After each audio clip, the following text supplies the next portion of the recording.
Hey guys, Chaos Shinobi here. This is a story where Naruto combines the Sharingan and the Byakugan into one dojutsu, making it the strongest of all time above the Rinnegan.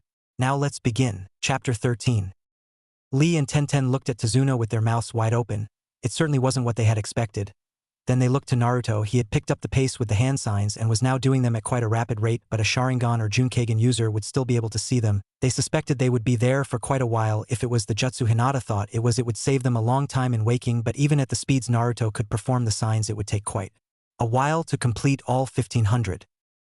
Over the course of the next half an hour, Naruto continued to perform seals, increasing his pace slowly and steadily. Now he was doing around 8 seals a second, and it looked like he was still getting faster. Hinata figured he was about halfway through the jutsu. Then she picked up someone moving in on their position. "We've got incoming, just one for now. I can't tell who it is yet though," she said, standing up and getting ready to fight. Lee and Tenten were quickly ready too, with Lee dropping into his fighting stance and Tenten drawing a halberd from one of her scrolls. They waited patiently for their opponent to arrive. Hinata's Junkagen had more than 10 times the range of the Byakugan, but when used at that range it currently lacked the definition, but as with the Byakugan, that could be strengthened with practice so that it could keep definition at that range and would always be able to view at least 800 meters beyond that with less definition. After a few minutes, Hinata dropped her guard slightly and waited while the person, who she apparently recognized, got close enough for her to see if they had a henge on them or if it was the person it looked to be. A few moments later, Hinata completely dropped her guard and sat back down next to Naruto again. Lee and Tenten were confused for a moment as they watched her. Then they looked to each other and followed suit. They knew the skills of the Byakugan well enough from Niji and trusted Hinata to make sure the person either wasn't coming this way or was an ally before dropping her guard. A moment later, Hinata spoke. "Hello, Kakashi-sensei, to what do we owe the pleasure?" She seemed to ask the ether, then Kakashi landed behind her. When Naruto's clone brought Ishiki to Konoha and informed an ANBU of what he'd told you, the ANBU immediately told the fourth, who decided that despite Naruto's strength and your own strength, he wanted an extra Jonin level to be on this mission, and since I was late to pick up my mission, I was the only available Jonin level and was sent out to aid you guys, explained Kakashi. As soon as he finished speaking, Naruto finished going through seals. He stood up and moved his hand down in a straight line, leaving a purple glowing line in the air. He then appeared to grab the sides of the line and pulled it open to show the forest just outside Tazuna's house. The portal then expanded till it reached the floor and was tall enough to fit Kakashi's 5 feet 7 inches plus half a foot for hair, and wide enough for Naruto and Hinata to walk through together. "Don't ask now, just go through it and I'll explain on the other side," said Naruto, effectively stopping Kakashi before he started to ask what it was. Kakashi walked through the portal first, followed by Tenten. Then Tazuna, Lee, and finally Naruto and Hinata walked through together. As soon as Naruto and Hinata had stepped through the portal, it closed behind them. Kakashi looked at Naruto quizzically on seeing the look Naruto sighed. "It's an advanced form of the other technique I've been using, but it's not good for quick escapes or moving into battles, and I'm probably the only one that can use it, considering I've only got half my chakra left now," explained Naruto. Kakashi's visible eye widened. He knew Naruto had a lot of chakra. Hell, he'd watched him perform several powerful techniques at the Chunin exams that would have left him with almost no chakra if he'd done just one of them, and it hadn't even touched his reserves. And this one had taken half his chakra. That was a powerful technique, and he was quite sure no one else could perform it. "You're right about that if you're down to half your chakra, and it feels like you are, so what's the plan from here?" replied Kakashi. He wasn't even about to ask for details on the technique, it was pointless. "From here we go into Tazuna's. We need to rebuild the bridge, so as soon as Tazuna's sorted out the plans that I'll create around 150 clones and henge them to look like different people, then we'll get on with building it. That way we can rebuild the bridge and keep the other villagers safe. I doubt it will take long for our opponents to show themselves once construction is underway, and since we left tracks up until we walked through the portal, I think some of them will be busy for a while. It'll probably take around 3 days to complete the bridge. I think we'll be better off building it from steel instead of wood," explained Naruto. Kakashi was surprised. Naruto had thought it through very carefully, but he seemed to have missed something. "That's all good and well, Naruto, but how exactly do you plan on getting the steel and forming it into the shapes needed to build the bridge?" asked Kakashi. Naruto smiled. "I figured you might ask that. I've brought a forge in one of my scrolls. It's in pieces, but it won't take long to build. I've also brought around 2 tons of steel, and one of the reasons I selected Tenten is because she knows how to forge steel," replied Naruto, surprising them all. He really had thought the mission through, even planning the best way to give the village a better long-term solution. "Okay, so when are you planning on beginning the process?" asked Kakashi. "I'll build it today, and then we can start work on forging the steel and making the bridge's primary structure first thing in the morning. I expect that by the afternoon we'll have finished the base and have enough steel ready to begin building the bridge properly. I'll use a jutsu I know to melt the steel at the point of contact with each other piece and lock them in place," replied Naruto. By nightfall, the group was sitting in Tezuna's small living room/dining area talking with Inari and Tezuna while Tsunami was in the kitchen making them tea with help from a shadow clone Hinata had created. After hearing from Naruto about how much he loved Tsunami's cooking, second only to Ikaraka's ramen, she decided that she would take the opportunity to learn some of her recipes, so she could make them for Naruto when they got back to Konoha. Several days passed as the steel was forged by Tenten and 2 of Naruto's clones, and the bridge was constructed by nearly 200 henged Naruto clones. As the bridge was nearing construction, Naruto sat with Kakashi and Tezuna and finalized the plans for the next couple of days. The final plan was as simple as it was complex. 2 clones would hide beneath the bridge and another would stand above them disguised as Tezuna. When a clone would ask it for information about what to do with something or what to do next, the clones would listen in, and then one would disperse, relaying the information back to the real Naruto, who would pass it on to the real Tezuna, who would then make the decision about what needed to be done with the information given to him and tell Naruto, who would in turn create and then dispel another clone, relaying the information to the clones at the bridge. When they received the information, the remaining clone under the bridge would then create a fresh clone and would wait till the next request for information was made before repeating the process. The next day, the plan was put into motion, and a couple of days later, the event they had been waiting for happened. About time to get ready to roll, guys. I've just learned something I shouldn't be till tonight, said Naruto, standing up. What do you mean, Naruto? Asked Lee with a confused look on his face. Naruto looked at him and smiled. One of my clones building the bridge was just destroyed by a precise and powerful gust of wind. Don't worry, Tezuna, I'll send over Tenten to look after you. She's a powerful kunoichi in her own right, said Naruto, smiling to the man. I trust you, Naruto, and the best of luck to you and your team. Not that I think you'll need it for 1 second, replied Tezuna. A little bit of luck is always a bonus no matter how powerful you are, replied Naruto as he walked out the door, followed by Hinata, Kakashi, and Lee. As they made their way to the bridge, Naruto created and dispelled a clone. His orders were simple to those at the bridge: act as close as they could to civilians, and only give the appearance of knowing nothing as long as they didn't see one fall. To the clones with Tenten, the orders were simpler still. Inform Tenten to go and guard Tezuna, then one will disperse and the other will remain to aid Tenten should the need arise. Every few seconds he would get the information from 1 or 2 more clones, signifying that they had been destroyed. By the time they were halfway there, nearly a quarter of the clones had been destroyed. One had even managed to see a senbon needle hit the back of another before freezing at the sight and then feeling a gust of wind destroy it. So we have at least 2 opponents to deal with. By the look of it, the senbon user is highly skilled, but I'm not too worried about that. It's the wind user I'm worried about. I know that they're good, firing off wind. That precisely is quite a feat, one that I think Temari struggles considerably with even when not using her fan, thought Naruto, thinking about the best way to combat their opponents. A couple more clones dispersed and then a vital piece of information arrived. 3 targets confirmed a clone had managed to turn round to get a quick look at the area they were in. All 3 wore cloaks to hide themselves, but one of their right arms could be seen. It held a small fan and was very lightly built. Around the wrist was a small silver chain suggesting that they may be female, but he wasn't about to make any guesses.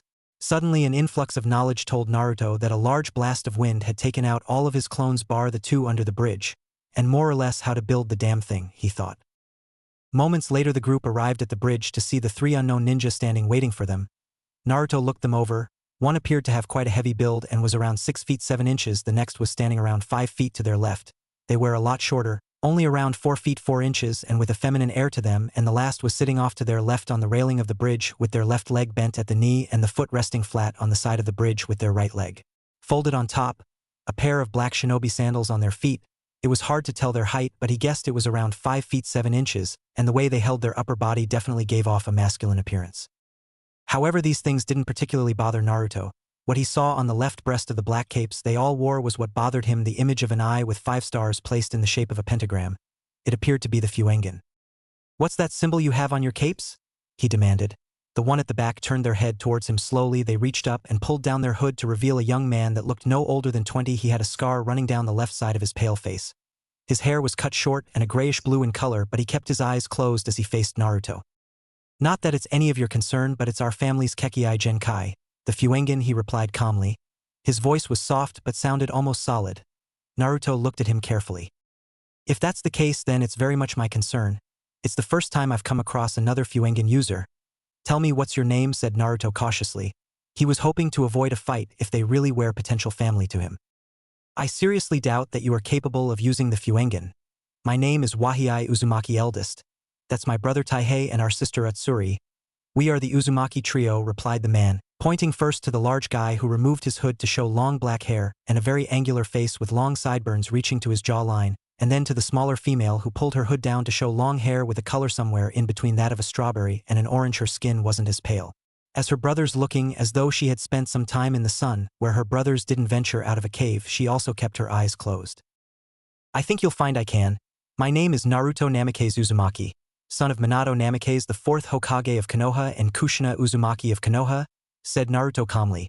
All three instantly opened their eyes, Wahii revealing chocolate-colored eyes, Taihei revealing eyes almost the color of an orange traffic cone, and Utsuri revealing eyes the color of grass, exactly the same as Naruto's mother Kushina had.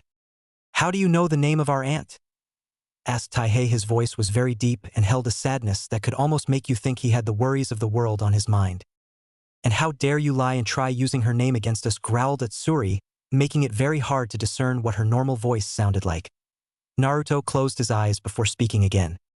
Why would someone who has spent his entire life wanting nothing more than to have a family, and who has used the Fuengan to advance his best friend's Sharingan to Mangekyo Sharingan, and his fiancée's Byakugan to Junkagen lie? Asked Naruto. As he finished, he opened his eyes to reveal the 5 stars of the Fuengan to the group in front of him. Don't try to trick us with Genjutsu, said Wahii as he and the other 2 activated their Fuengan. Naruto smiled and activated the Kekim, and using the vision of the Fuengan used it on all 3 at the same time. The world turned black for a moment for the 3 Uzumakis before revealing the desert land of the Kekim. How did we get here? Did you do this, Wahii? Asked Utsuri. Her voice was very similar to Hinata's, just a little deeper with a slight edge to it. She looked to her older brother, who she'd seen in her peripheral vision. He shook his head with quite a shocked look on his face. She turned to Taihei, who very obviously hadn't by the shocked look on his face. It was my doing. I realized you would need a demonstration of my Fuengan before you would believe it was real, and now I'm going to show you some of my milder childhood memories, said Naruto. Then images started to flash in front of them. They started showing a fire raging all around and then spun round a small rundown flat to a door and attempts to kick it down by very small feet. From there, it shifted to looking up at a night sky with the edges of buildings visible at the edges. The image moved to show a man kneeling on a small arm, then quickly over to show someone else kneeling on an arm on the other side. Then a scream went up, the scream of a young child in pure agony. The man kneeling on the arm got up to show a kunai stabbed through the small hand at the end of the arm. Over the next several days, various images flashed in front of them, all showing the same small body being tortured in very cruel ways. Finally it stopped and Naruto spoke again. As I said before I started, that was just a small sample of the milder attacks I endured before I was 8 years old. Many attacks both before and after were far worse, said Naruto. His voice sounded like it was going to break as he remembered some of the worst attacks he'd suffered.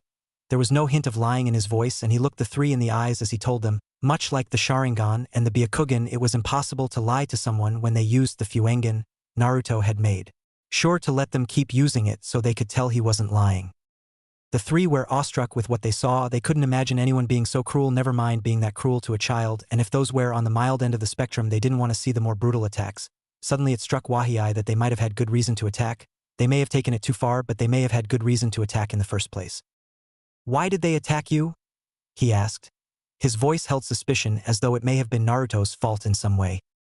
Because I was a Jinchuriki, the living jail to the Kyubi no Yoko that attacked the village the day I was born. It killed a lot of people that night before my father sealed it away inside me. He sighed heavily before continuing. All the villagers could see was the demon itself, not me, the boy. Only thing was they never really could kill me.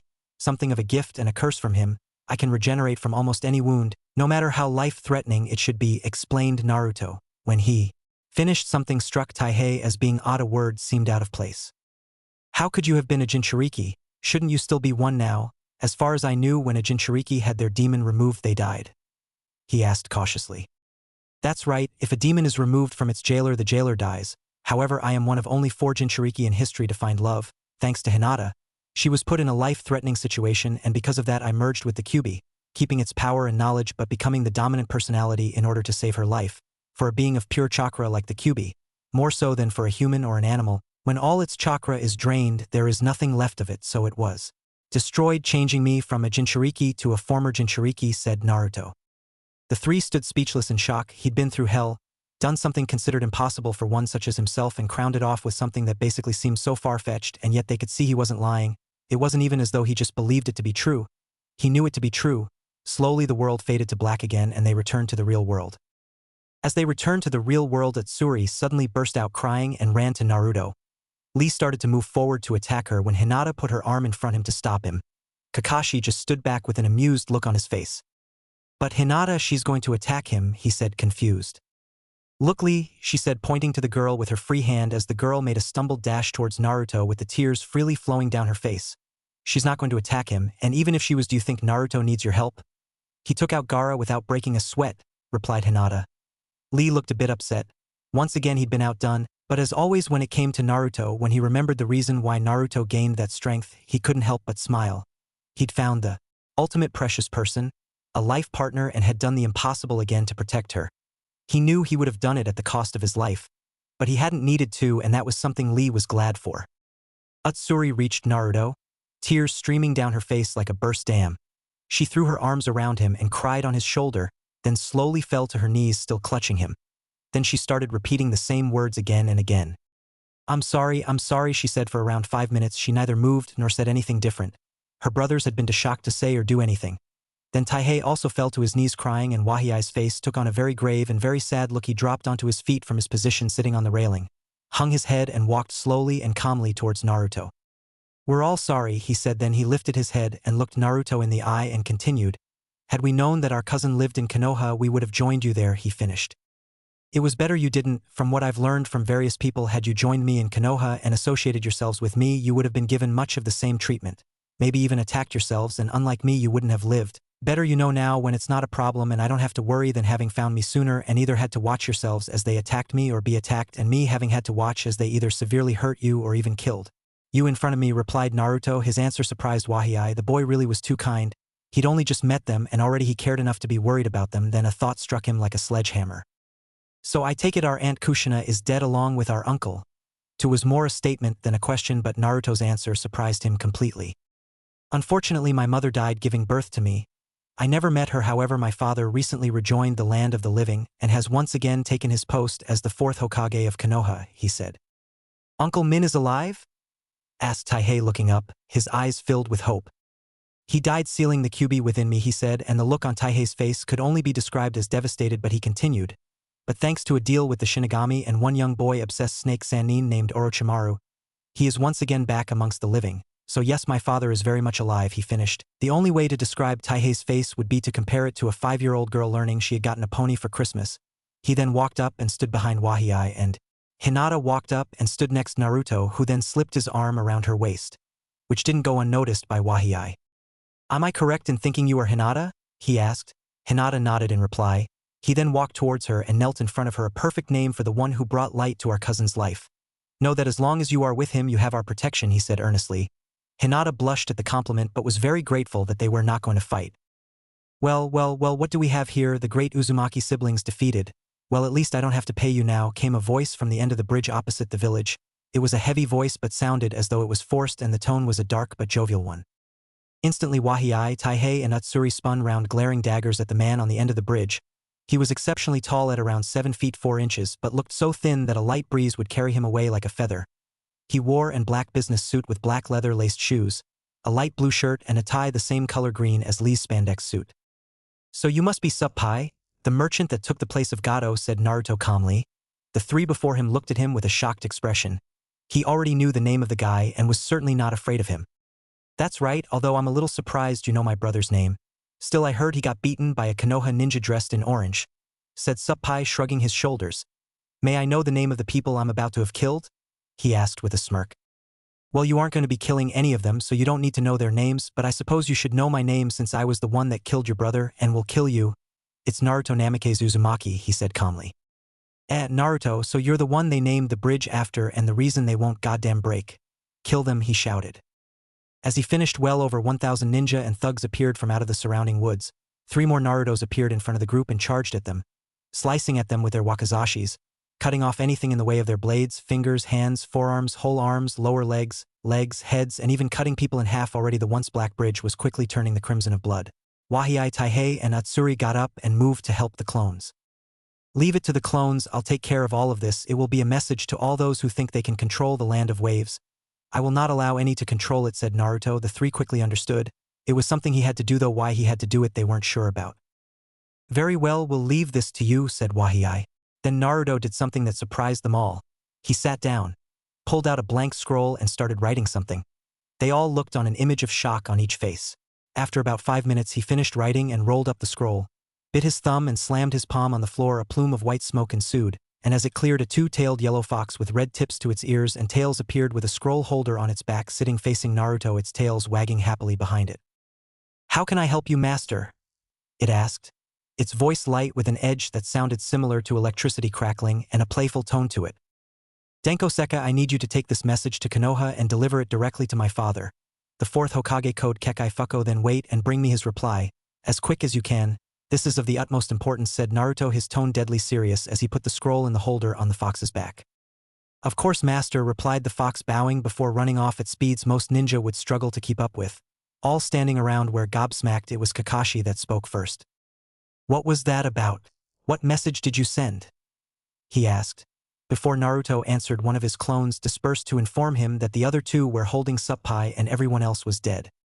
"I'll explain in a few minutes. I've just got to take care of this first," he said as he got up and walked over to where Suppai was kneeling on the floor being held down by the two remaining clones.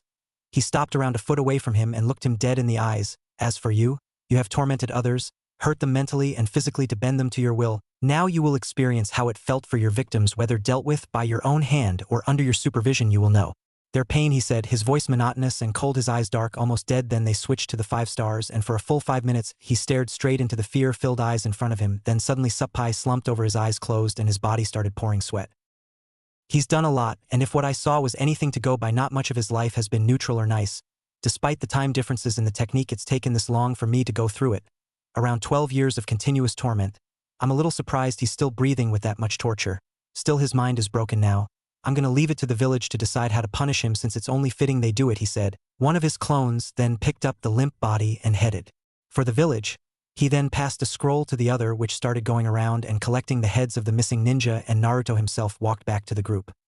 "Now then, let's head back to Tezuna's and I'll explain everything once we get there," said Naruto, and with that he, Hinata, Lee, Kakashi, Wahiai, Taihei, and Atsuri moved off towards Tezuna's house. Once they arrived back at Tezuna's, they all sat in the main room. It was a little crowded, but they managed. Hinata helped by sitting on Naruto's lap, and everyone stayed quiet and focused to hear what Naruto had to say. Once he'd seen that everyone was ready and waiting, he began. "I sent a message to my father. Kekai Fuko means bloodline revival. I realized that if just brought my cousins back to Konoha, it was likely that the council would try to force Wahiai and Taihei into marriages before anyone could check whether they would need to or not. We already know that Atsuri can't be forced to protect her from rape, but it may now be possible that they won't be able to force any of us, so I asked my dad to dig into the laws and see how many were needed to stop them from forcing us. It may take a day or two for him to find the information, then either we'll all be able to safely go back to Konoha, or those of us already attached will go back and find out what the council's decision is for myself, and then I'll make a decision regarding the rest of you depending on what they decide for me," he explained before looking around the room for any that may have questions. Kakashi was the first to decide to ask one. "So what happens if the council tries to force you to take a second partner?" he asked. Naruto's reply was swift and left no room for arguments. "Then I will leave the village, and with me will go Hinata, Sasuke, and the Sand siblings. I also spoke to Haishur about it, and he's already said that if I left the village because of the council's decision, then the entire of the Hyuga family will be withdrawn from Konoha's forces. Even Neji backed the decision. I'm going to tell them about Sasuke and the Sand siblings before they make their final decision, but they won't find out about the Hyugas until it's too late, and if they want to change the decision so that I come back, then they're going to have to make an irrevocable law that the council may never force any person into a marriage or civil partnership. Then we will see just how desperate they are," he said. Kakashi thought it over for a few minutes before something else came to mind. "What about Minato-sensei? What will he do if you leave?" he asked. Naruto smiled. He was looking forward to seeing Kakashi's reaction. "He will stay in Konoha as the Hokage, but he's going to do everything in his power to ensure that the council will have hell trying to do things they want to, and with Danzo and Haishur helping him, it should be interesting. It's likely that if we leave, we'll just train and collect bounties on missing ninja. Come back in 10 or 15 years when the council has changed. We will be part of Konoha but will not be given orders by them. Jiraiya has agreed to use his network to keep us informed of anything of importance." The next person to speak was Wahiai. "What if the council doesn't force you but is still going to force us?" His voice was heavy with worry. "Then the same thing will happen. I will leave and take the others with me. The council will bend to my will, or will lose the most powerful members of its military force, because I will not be a puppet to them anymore. For once they can feel what it's like to be the one being manipulated by someone who cares nothing for them or their agendas," he said calmly. For the next few days, Naruto created clones to help Tenten and Tezuna complete the bridge. another 50 or so to train Lee-won to talk to and get to know his cousins whilst he trained and spent time with Hinata. Haishir had asked to test her against Hanabi when they returned because the previous council had made the arrangement that when the time came for an heir to be officially named, with Hinata being so weak at the time, they expected to name Hanabi as heiress to the clan. The new council had seen Hanabi's arrogance despite having the caged bird seal, and many had heard her still regard Hinata as weaker than herself, so they thought it would be best to go ahead with it. In just 3 days, with the help of shadow clones and several weight seals acting in different ways, Hinata had successfully become adept in 3 more taijutsu styles, one designed for speed, one for power, and one that aided in the fluidity of movements, which after just a couple of hours practice had allowed Hinata to turn what had once been anything up to 12 attacks from 4 completely different styles into a single unbroken attack. Using the Byakugan, she would systematically pinpoint and attack, opening after opening, giving her opponent no chance of rest and wearing them down very quickly. Everyone got up and went through their usual routines. Tenten and Tazuna had completed the bridge the day before, and now they were just waiting for the reply from the Hokage so that Naruto could make his decisions and they could return to Konoha. Naruto had formed a basic plan: 1 clone for the bridge to wait for Denkoseka, 6 for Tenten, 100 for Lee. 1 would talk with Wahei, Taihei, and Atsuri. He had learned a lot about them as well as what had happened to their mother and father. 1 would stay with Kakashi at the house training Inari, and he would personally work with Hinata. Around lunchtime, his clone from the bridge arrived with a scroll, handed it to him, and promptly dispersed itself. He looked at the seal on the scroll, his father's crest adorning it. He instantly recognized it as a blood seal and promptly bit his thumb and swiped it across the seal, causing it to disappear in a puff of smoke. Hinata noticed the smoke, stopped what she was doing, and joined him. He opened the scroll and carefully read its contents. Naruto, I have checked the laws and found that whilst there is no guarantees, it might be possible to persuade the council to let up on you if you were to donate your sperm for artificial insemination in other women. As regards to the minimum number required for them to be unable to force you, it currently stands at 4 members loyal to Konoha. It does not specify of what gender they must be. Therefore, if you could find 3 other people using the Fuengen, it shouldn't be a problem to stop them, as once there are 4 people with any given Kekai Genkai, to law allowing polygamous marriages is no longer usable. However, there is a slight glitch with it. Again, something put in place to protect Kekai Genkai. If by the time the youngest member is 24 years of age, 1 or more members have not become engaged or successfully married, or 1 or more members are unable to procreate, then they are, for the purpose of this law, considered unable to use the Kekai Genkai. They maintain any clan status they have that is recognized in relation to this law. I seriously hope you found your 3 cousins. I had feared them dead, and if they are added to the ranks of Konoha shinobi, then the council will be unable to do anything. I look forward to your return. Love. Your father. Naruto smiled and handed the scroll to Hinata. She quickly read through it and smiled broadly. This was exactly what Naruto wanted. He could return to Konoha without fear of having to leave or trying to bend the council to his will. Hinata handed the scroll back to him, and while he rolled it up, she carefully dismissed her clones. Once done, they headed off in the direction of Tazuna's house. Along the way, Naruto created and dispelled a clone to pass the information on to the others to bring everyone back to the house. How on earth he managed it when he was the closest to the house was completely beyond the comprehension of any of those present. Even the clone that had been with him couldn't work out how it had taken them half an hour to walk a distance that should have taken Inari no more than 5 minutes, but somehow Kakashi had made a 25-minute detour, while walking in a straight line. Naruto looked around the room before beginning. Now that everyone is finally here, he paused as everyone in the room turned to glare at Kakashi. I have received a reply from my father regarding the law. I was careful to put nothing in my letter that could have hinted at having found even information suggesting the possibility of surviving Fuengen users other than myself. However, my father knew exactly who I'd found. I also included a delayed progress report, which the questions I asked were hidden within. The information he sent back is quite interesting, as it holds 2 base scenarios. He paused and looked around the room to find that other than Hinata, who was snuggling up to him and sounded almost asleep, he had everyone's full attention. The first, preferable, scenario is that we all return to Konoha.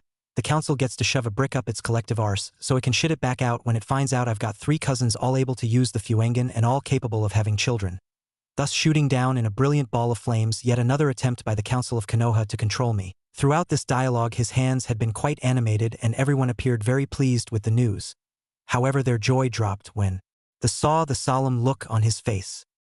The second is that for whatever reason one of you 3 is unable to have children. This puts any remaining males in a tough spot, as that will then give the council the means they need to not only force myself but also any other male members into, in my case, a civil partnership, which I'm at least a little lucky in that Konoha law only permits one of, or in the case of either of you 2, he motioned to Wahei and Taihei, most likely at least 3 marriages each. Fortunately for you, Atsuri women cannot be forced into marriage to protect them from rape. That doesn't stop some of the clans from arranging them and then, as they would say, persuading, which basically amounts to do it or else, with any number of possible punishments depending on the clan and the individual, he explained. You could almost hear the cogs in Taihei's mind working. He wasn't always the quickest of thinkers, but he was the one most likely to find the solution everyone else missed.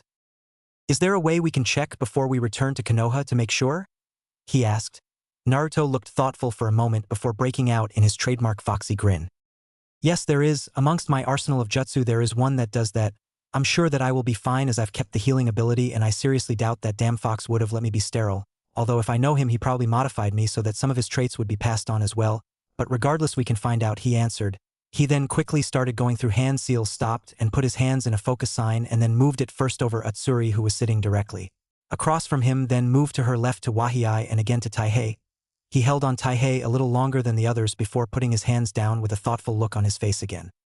Well, I've got some good news and some not as good news. First, the good news, Wahei. Atsuri, you're both completely fine, but the not so good news is that Taihei, whilst you aren't sterile, your tubes are blocked, which causes a problem. I can fix it, but the procedure is quite invasive and could leave your voice a few octaves higher for a few days, although that's a 50-50 guess at best. It's your call if you want to do it or not. Either I can do it or I can talk Atsuri or Wahei through the procedure and show them the technique so that they could do it. What do you want to do? He asked. It was a difficult decision to make. He could still procreate, but his chances of doing so were slim, and everyone knew that that could be all the council needed to cause trouble. But if he could prevent it completely, it was worth it, and the quickest way would be to have Naruto himself do it. What do you need to do it, and how long will it take for you to do? He asked. Naruto again got a thoughtful look before answering. I don't need anything except a private room. It'll take about an hour to perform, and you'll probably need to sleep until tomorrow morning afterwards, he said. Miss Tsunami, would we be able to use one of your rooms? Asked Taihei. Tsunami looked at the young man and smiled. Of course you can. I'll go and make one ready now, replied Tsunami, and with that she left to ready a room for them to use. Around 20 minutes later, Tsunami came back downstairs and motioned for them to go up. As Naruto and Taihei went upstairs, Hinata went outside with Wahei and Atsuri to get to know them. Kakashi was going to take Inari and continue training him, but Tsunami said she needed to talk to him about something, so instead he went out with Tenten and Lee with the intention of helping Lee learn how to recognize and overcome Genjutsu and giving Tenten some jutsu to learn to enhance her overall skills as well, as a solid backup if she either ran out of or lost her weapons. Around an hour and a half later, a clone joined the two groups to bring them back to the house where Naruto was sitting beside at the small table near the door. Kakashi was not late this time after a threat from the clone that if he was late he would not be having a sexual relationship again, and he sat to Naruto's left with Lee to his left and Tenten after that. Then Tazuna, Tsunami with Inari on her lap opposite Naruto, then Atsuri on the far right corner with Wahei next to her directly on Naruto's right, and Hinata snuggled happily on Naruto's lap. He's sleeping now, all went according to plan, and he should be fine. He'll be back to normal in a couple of days, but maybe. Naruto paused to think of the best way to word it. A little sore, he finished. He then looked to Tsunami and she took the hint. I've talked with my father and Inari and we've decided to go to Konoha with you and we will live there. It's time we moved on, and whilst this place holds many great memories for us, it also holds a number of bad memories, and so we talked it over and decided a fresh start in Konoha is the way to go. Since we already have all of you there, it will make settling in that much easier for us, she explained. Sounds great. We leave the day after tomorrow, so decide what you'd like to take and I'll seal it in scrolls the day we leave.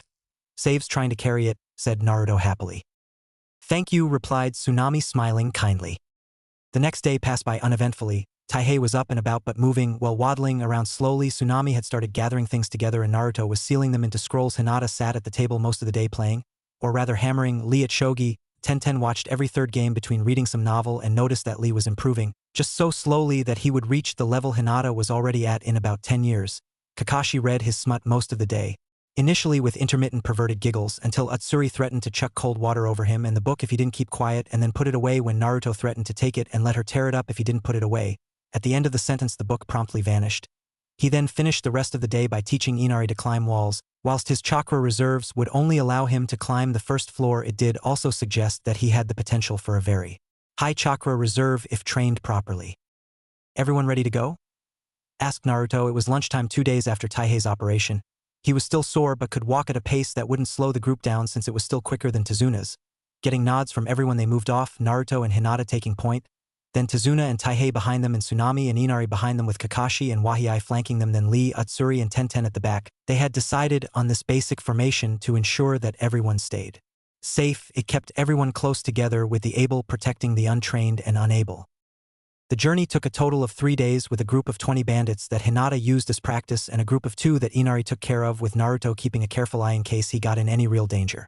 By the time they got to Konoha, Taihei was completely healed, not even feeling any discomfort. He had opted to take point until they got within sight of Konoha's main gates, at which point Naruto moved in front of him, knowing the guards would be on alert seeing such a large number of people heading for Konoha. As they approached the gate, one of the guards stepped into their path. "You do know you've just cost me 1,000 Ryo, don't you?" he asked. Naruto just smiled, typical of these two. Anyone else and they might have had a problem. These two were a different story. They were smart and able to analyze things quickly, and the two cherries that, in Naruto's opinion, topped it all off, they had only ever seen him as the boy, and both had something of a hidden love for practical jokes. Neither would admit it, but more than once Naruto had seen them in stitches on the floor, completely unable to give chase after seeing some of his pranks. "Should have known it would be you two on duty. So I owe you 500 Ryo? No problem. Send a message to the Hokage and tell him that I'm on my way with company," replied Naruto, putting his hands behind his head. As he walked by the guard, he high-fived him, but as Taihei, Wahiai, and Atsuri approached the gate, the guard suddenly became tense, recognizing them from the bingo book. Naruto noticed his reaction and spoke to him. "Relax, Kotetsu. They aren't going to be attacking anyone. They've come to join Konoha," he said monotonously. "How can you trust them? They're wanted in the bingo book, the Sako siblings. The only person from Konoha to ever encounter them and live was Itachi Uchiha," replied the Chunin guard. Naruto sighed and shook his head. How could he not have foreseen this? Well, at least he didn't outright attack them. "I can trust them because they're my cousins. My father already knows they're with us. You know what, screw the message, we'll just go straight there. It'll be a lot easier once they have forehead protectors," he said. Then he walked over to the group, pulled Hinata in close to him, and walked into the center and activated his Fuengen. "Alright, everyone, make sure everyone is touching. Okay, everyone ready? Later, guys," he said, and with that the group was gone. Kotetsu and Izumo were gobsmacked. They looked at each other, then back at the location that the group had been in, repeated before Izumo spoke up. "Was that what I think it was?" His voice was a little shaky. "I'm not entirely sure, but what else could it be?" replied Kotetsu. Again they looked at each other before Kotetsu walked back around to the inside of the guard post, and they continued doing paperwork to try and pass the time. They didn't like it, but it was less boring than doing nothing. "Hey, Dad," said Naruto as the group appeared in the Hokage's office, to find Minato sitting with Haishir in front of him. "Oh, hello, Haishir. Are we disturbing you? We can wait outside if you want," he asked. "No, that's quite all right. We were just waiting for you to return. I had expected you would come back today, although I am curious as to why you just came straight in and didn't walk through the city," replied Minato. Naruto grinned and scratched the back of his head sheepishly. "Well, we were, but Kotetsu and Izumo couldn't comprehend that these three weren't here to fight." He motioned to Wahiai, Taihei, and Atsuri. "I figured that any Anbu or Jonin that saw them would likely have the same reaction till they had Konoha forehead protectors, so it was easier to just come straight here," he explained. "And why have you returned to Zuna?" Minato asked the aged bridge builder. "My family and I have come to the decision to move to Konoha," he replied. "Very well, I will make the arrangements," he said, and then turned his attention to his niece and nephews Wahiai. "Taihei, it's so good to see you again, and Atsuri, it's good to finally meet you. You've grown so much. After your parents died, I heard nothing about you and feared you all dead. I'm glad to see my fears were unfounded. Now then, I just need to fill out a few forms and then I need to send you over to the hospital." Naruto shuddered when he heard that word, and Hinata giggled at him, and "Tsunade will check you over and make sure you're fine.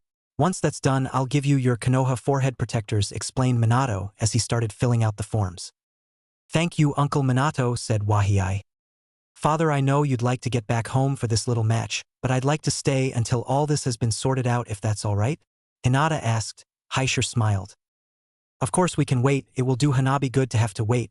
There was talk amongst the council of using Hanabi as something of an example and continue using the caged bird seal as a punishment rather than a birth defect. It will still mark the person as a lesser being, but instead of being for only branch members and only a lesser being in the eyes of the clan, it would be in the eyes of Konoha, and until they proved that they had changed and the reason it was put on was no longer valid. "It would stay," replied Haishir. Hinata didn't like the idea entirely but could see the logic. Instead of being a mark that marked a majority, it would mark just a few and show them as having done a serious wrong. 2 hours later, they once again stood in the Hokage's office facing Minato as he looked through the medical reports from Tsunade on each of the three ninja, and he was surprised to find that each one showed them in almost perfect health. "Well, now, you're all in excellent health. For now, I'll put you on our roster as genin under Naruto's command. Before you complain, I have no doubt that you'll be stronger than genin. It'll only be for 6 months. Since you have no previous village affiliation, I can't give you a higher rank till you've completed the Chunin exams, then I'll be able to give you ranks better in line with your skills." Just as he said this, there was a knock at the door. "Come in," he shouted. The door opened and his secretary stuck her head round the door. "Sir, the team you sent to Suna has returned. I'll have them wait till you're finished," she said. No, send them straight in," he said quickly. The secretary nodded and disappeared back outside the door. A few moments later, Gaara, Kankuro, Temari and Sasuke walked into the room. "Welcome home. I trust you had a good trip?" asked Minato. "Yes, thank you, sir. After learning of your return and how easily Naruto had defeated me, the Kazekage was all too eager to sign a peace treaty, with much of it going in Konoha's favor," said Gaara. Excellent. Thank you, Gaara. Now then, I'd like to introduce you four to the newest members of Konoha's ninja force, the Uzumaki siblings," said Minato. "Wait, you mean relatives of Naruto?" asked Sasuke. Minato smiled. "Yep, they're my cousins," replied Naruto. Sasuke turned to his friend and looked at him. No hint of a lie, just overwhelming joy. He broke out in a smile. "I'm glad you're finding real family, bro," he said. Gaara looked over the three ninja. The two boys didn't really bother him. The girl, however, she caught his eye. To him she was like a goddess. However, his lingering gaze did not go unnoticed by either Naruto or Temari, and they both started forming plans, Naruto with more ease than Temari, to get the two together. "Now then, Wahii Taihei Atsuri," said Minato. "Even her name is perfect harmony," thought Gaara.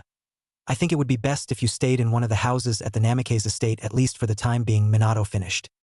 "Sounds good. When do we get our first mission?" asked Wahii. "Not for a couple of days yet. We'll wait till you're properly settled in first. Now here are your forehead protectors and have a good day, all of you," said Minato, handing forehead protectors to Wahii, Taihei and Atsuri, and then going back to the paperwork in front of him that appeared to have grown. "Dad," said Naruto. This caused Minato to look at him. "Shadow clones," he finished. Minato smacked his forehead with his palm and two shadow clones appeared, one on either side of him. Then everyone left the room so he could get on with his work. Naruto, Hinata, Haishir, Gaara, Kankuro, Temari, Sasuke, Atsuri, Taihei and Wahii had gone to the Hyuga compound, and now Hinata stood in one of the external sparring grounds 6 feet from Hanabi, waiting for Haishir to signal the match to begin. Around 10 feet behind Hanabi sat the Hyuga council, eager to see what each of the two young girls that could be the heir to the clan could do.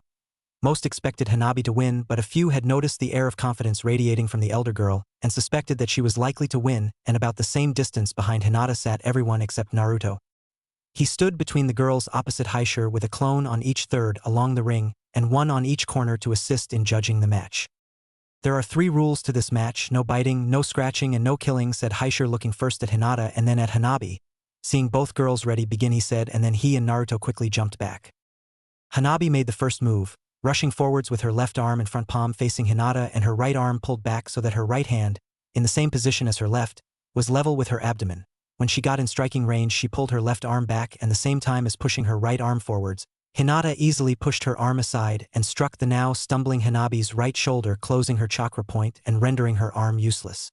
Hanabi then fought to open her closed chakra point, and Hinata took the opportunity she had created, swiftly crouching down and hitting the point on the top of Hanabi's left thigh with her left hand, then spinning on the ball of her right foot and delivering a blow to the same point on the top of Hanabi's right thigh.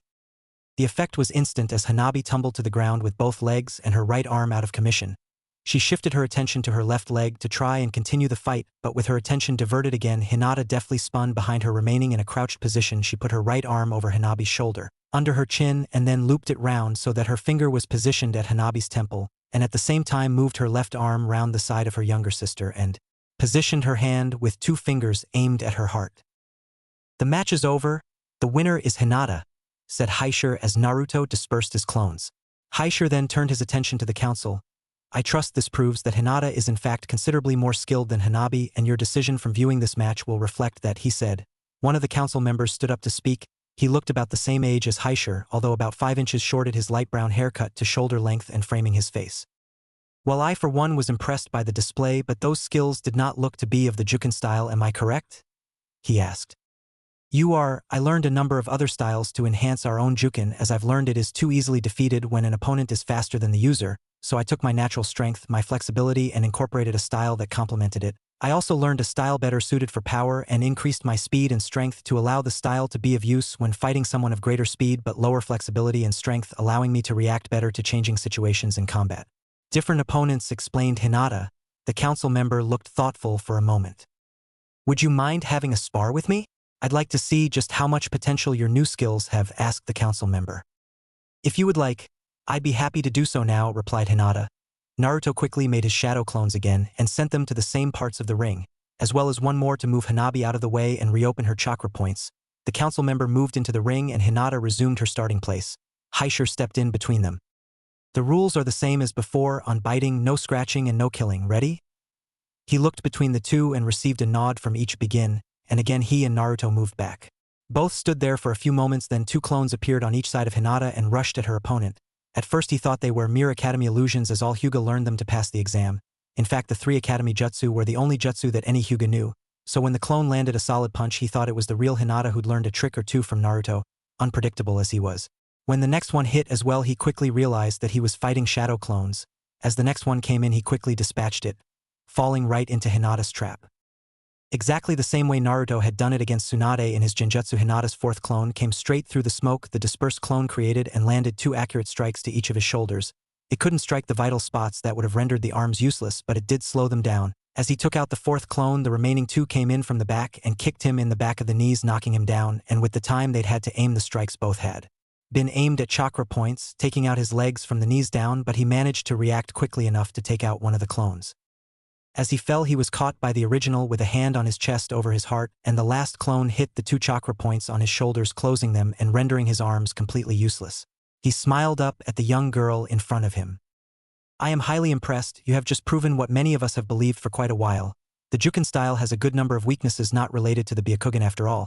How else could someone several decades my junior defeat me so easily? If that were not the case, he said before looking over his shoulder to the rest of the council members and receiving nods from them all, he continued, Hinata Hyuga, first daughter of clan head Haishir Hyuga, the council's decision is that you will remain the heiress to the clan until such time as you choose to relinquish it, become clan head or, which we all pray will not be the case, die before such time as you take your place as head of the clan. Now if you would be so kind as to open my chakra points, he said. Hinata grinned sheepishly and she and her clones swiftly reopened the chakra points and moved away from him. He stood up and rejoined the elders and they spoke quietly before he once again turned to Haishir. Am I correct in understanding that Hanabi has not been betrothed yet? He asked. Haishir nodded. Very well then. The council has made a decision. Until such time as she proves her arrogance is no more, the Hyuga Council will consider the arrangement of her marriage and to whom she will marry. Do you consent to this? He asked. Again Haishir nodded. We have also decided that the announcement for the new purpose of the caged bird seal will be made tomorrow afternoon, and we will send out the appropriate information today, he finished. Again Haishir nodded and then turned to the group that had been watching. Thank you all for coming and I hope to see you all again sooner rather than later, he said, and then walked away, headed back into the house. Naruto then turned to the group and put a plan into motion that he'd formed, and with the help of everyone except the 2 parties that it involved, he hoped it would go off without a hitch. However, he was about to mix it up a lot. So what's everyone doing tonight? Getting answers of nothing from everyone, he asked the next question. So who fancies going out to a bar? This got odd looks from all. Naruto, you know we can't drink yet, you've got to be 18, said Sasuke. Naruto just smiled. There's a little-known bylaw that states any ninja that has made their first kill can drink. Only one bar in Konoha knows of this, and it has a direct line to all the files in the Hokage Tower. It only gets one piece of information from them though, number of kills. Any ninja that joined the village from being unaffiliated or missing automatically get 1 kill. Gaara, Kankuro and Tamari's files were transferred from Suna after the Chunin exams, which leaves Hinata and Sasuke without kills. However, I also know that they've witnessed a good number of kills, and each Jonin is allowed to bring 1 Chunin-level ninja that has no kills in with them, and since both me and Gaara are Jonin, that means we can take in 2 people without kills, he explained. Naruto, how many kills do you actually have? Asked Gaara. I have 115 confirmed ninja kills and 574 confirmed non-ninja kills, but I'm still waiting for the rest of the scrolls I brought back from Wave to be processed to get the final total, replied Naruto. The same reaction graced every face except Hinata's. Even Gaara's eyes had widened in shock. The rest had white eyes as wide as pint glasses, and their jaws were about 3 feet below the ground. Okay, so we'll meet outside here at 6 tonight. Atsuri, Taihei, Wahiai, come on, I'll show you to the Namikaze compound and then show you the shopping district so you can pick up some fresh clothes, said Naruto as they all headed out of the Hyuga compound. Sasuke had offered Gaara, Kankuro and Tamari to stay with him at the Uchiha compound for as long as they liked, so they departed for there, and Naruto, Hinata, Atsuri, Taihei and Wahiai headed for the Namikaze compound. Deep within the alleyways of Konoha, there lies a bar.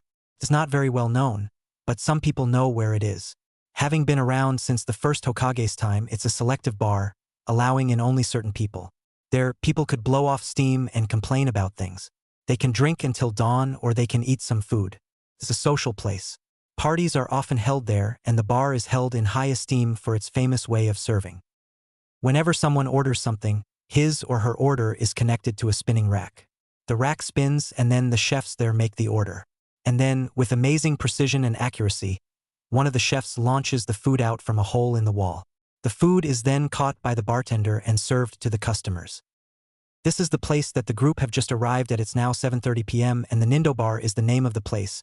As its name suggests, the Nindo Bar does things the ninja way, and sometimes the Nindo Bar will have great parties, lasting until tomorrow morning. That was another thing that made the bar famous. When there is a party at the Nindo Bar, they party hard. When there's a party at the Nindo Bar, that's when the owner takes out the good sake, fermented just long enough, and the good food and labels each of it at half the original price.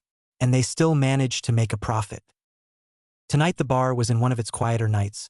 The group entered to find Kakashi and Guy at one end of the bar, Kakashi trying to drink enough that he wouldn't be able to hear Guy while Guy droned on about how his drinking would affect his flames of youth. At the other end of the bar sat Kurenai and Anko.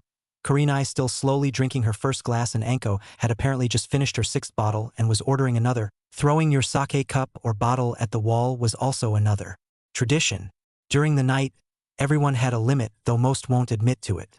So, in order for other people to know when someone ought to stop drinking, the person would throw their sake cup or bottle at a target drawn on the wall. If they hit it, they can still drink. If not, the bartender put a stamp that read "drunk" onto the person's hand. Then, if the person who was drunk asked for another drink, the bartender would know to not serve them. This method had been around since the times of the first Hokage, just like the bar. The bartender knew Anko well enough to know that she wasn't even bothered by the alcohol till her 15th bottle. How that was the case, he didn't even want to guess.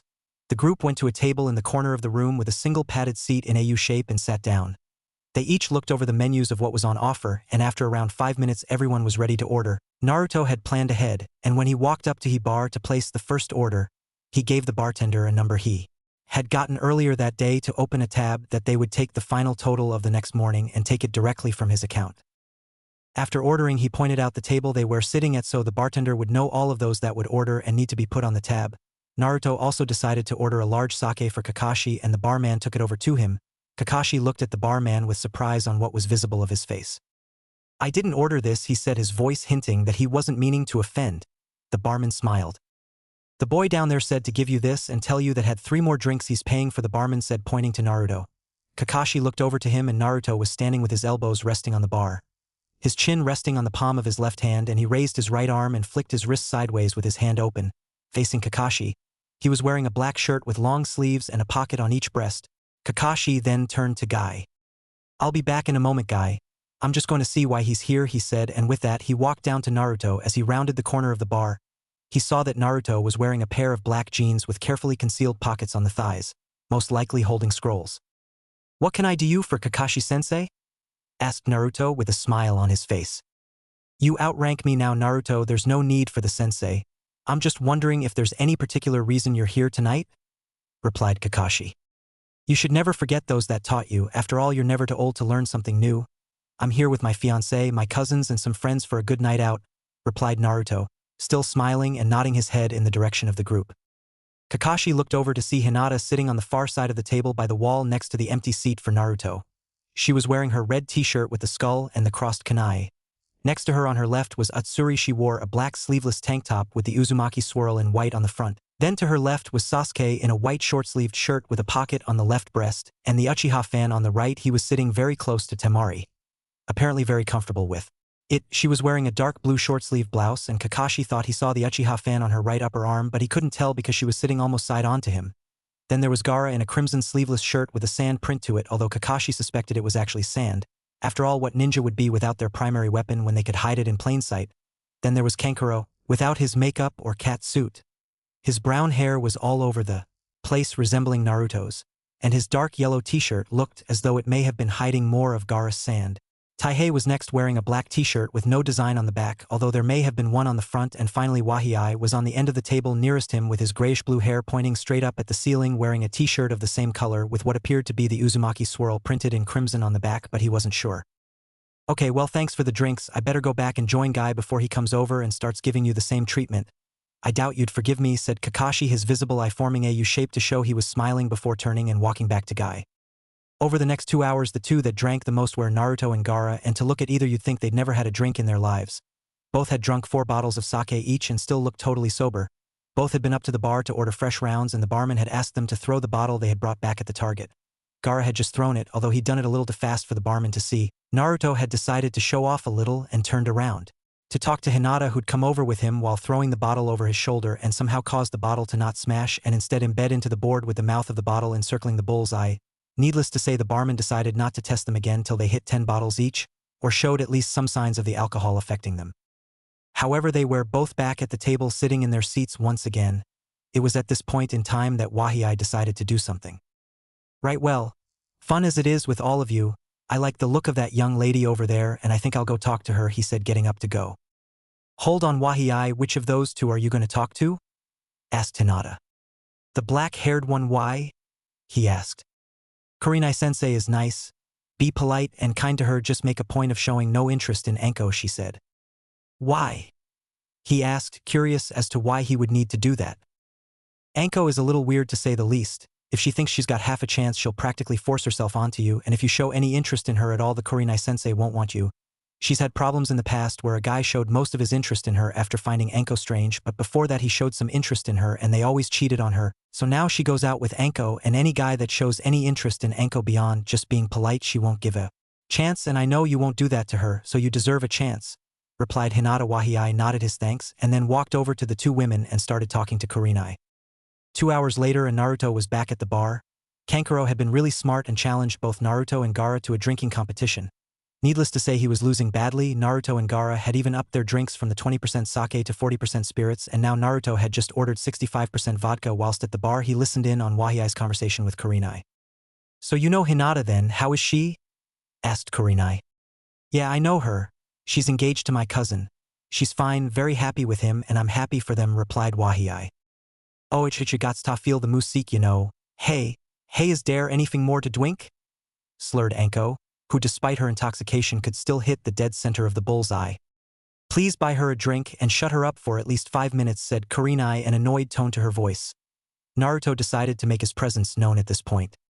Just put it on the tab, Wahii, as well as any more drinks you have tonight, he said. Oh, okay, thanks, Naruto. How are things going at the table? He asked. Kankuro challenged me and Gaara to a drinking competition. He's on his 4th bottle of sake, and I've just ordered a bottle of vodka each for me and Gaara. We've already drunk 6 bottles of sake and 4 bottles of spirits each. And you're both still sober, never mind alive, how?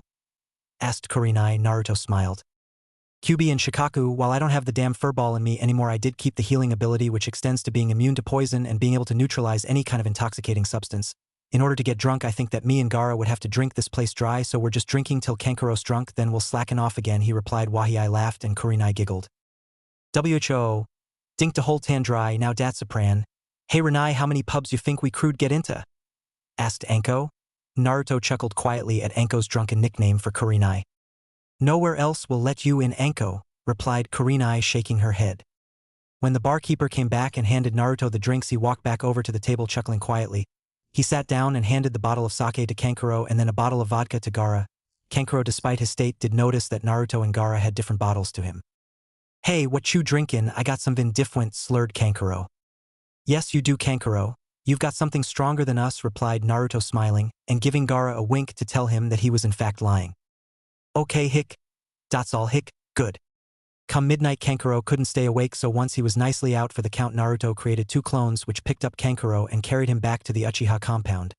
As they pulled him from the table, a trail of sand slithered off his shirt and added itself to Gaara's. After the clones left, Gaara and Naruto both got sake cups to finish their vodka in rather than drinking the stuff straight from the bottle. The only other two to keep drinking had been Hinata and Temari, both sufficiently used to the talents of Jinchuriki for this major binge to not bother them. How exactly have you two managed to drink 4 times as much as everyone else on the table and not only live but look like you're still on your first drink of the night? Asked Utsuri, putting her glass down. Gaara looked down. He wasn't looking forward to her reaction when she found out he was a Jinchuriki. Well, for me it's something I kept from my time as Jinchuriki. Gaara still carries the Shikaku within him, so he has the same healing ability, explained Naruto. Oh, okay then, that explains everything, said Utsuri. Her reaction caused Gaara's head to fly up. She wasn't bothered in the slightest. He allowed himself a small glimmer of hope that just maybe he had a chance with her after all. "How old are you guys?" asked Temari. "Well, I'm 16, Wahii is 21 and Atsuri is 12, replied Taihei. By around 2 in the morning they had been getting up and moving around. Guy had gone home so Kakashi had come over and joined them. Anko had passed out and Naruto had had a couple of clones take her home after getting Kurenai to get her keys from her pocket and give him directions, and then Kurenai and Wahii had joined them as well. At around 1 o'clock Irika had come into the bar, had a couple of drinks with them and then left. Over the course of time and some careful planning, Gaara and Atsuri had ended up sitting together, and now Atsuri was feeling a little tired and was resting her head on Gaara's shoulder. "So who's having what?" asked Naruto, getting up and looking at the group. "I'll have a double whiskey," said Kakashi, raising his hand from the table a little. "Make that 2, said Gaara. "I'll have a warm sake," said Kurenai. "I'll have a vodka on the rocks," said Wahii. "I'll have a single whiskey," said Taihei. "I'll have the same as you, Naruto," said Hinata. "We'll have a bottle of sake," said Sasuke. Naruto then looked at Atsuri, who hadn't ordered anything yet. "Do you want anything, Atsuri?" he asked. She lifted her head off of Gaara's shoulder, just far enough to shake it before putting it back down on his shoulder again. Naruto went to the bar and ordered. The barman decided it was once again time to check him, and again Naruto decided to show off, throwing the bottle up and spinning, hitting it with a turning kick on the way down, once again lodging it into the board intact with the mouth covering the bullseye. The barman quickly realized that it was unlikely he would ever find the boy tipsy in his life, never mind too drunk to hit the target. Naruto came back to the table a few minutes later and handed all the drinks out. Gaara sat his drink within easy arm's reach and started taking sips from it every 3 to 4 minutes. As he reached for it for the 4th time, a smaller hand from his right side beat him to it. He followed the hand as it moved to its owner's mouth and poured an amount of the strong liquid into it before returning the glass to the table. "Did you enjoy that?" he asked. "Yes, and it was much nicer since it was yours, Gaara," replied the owner of the hand, Atsuri. "So if you order a drink next time, it will be fine for me to have some without asking you then?" he asked her.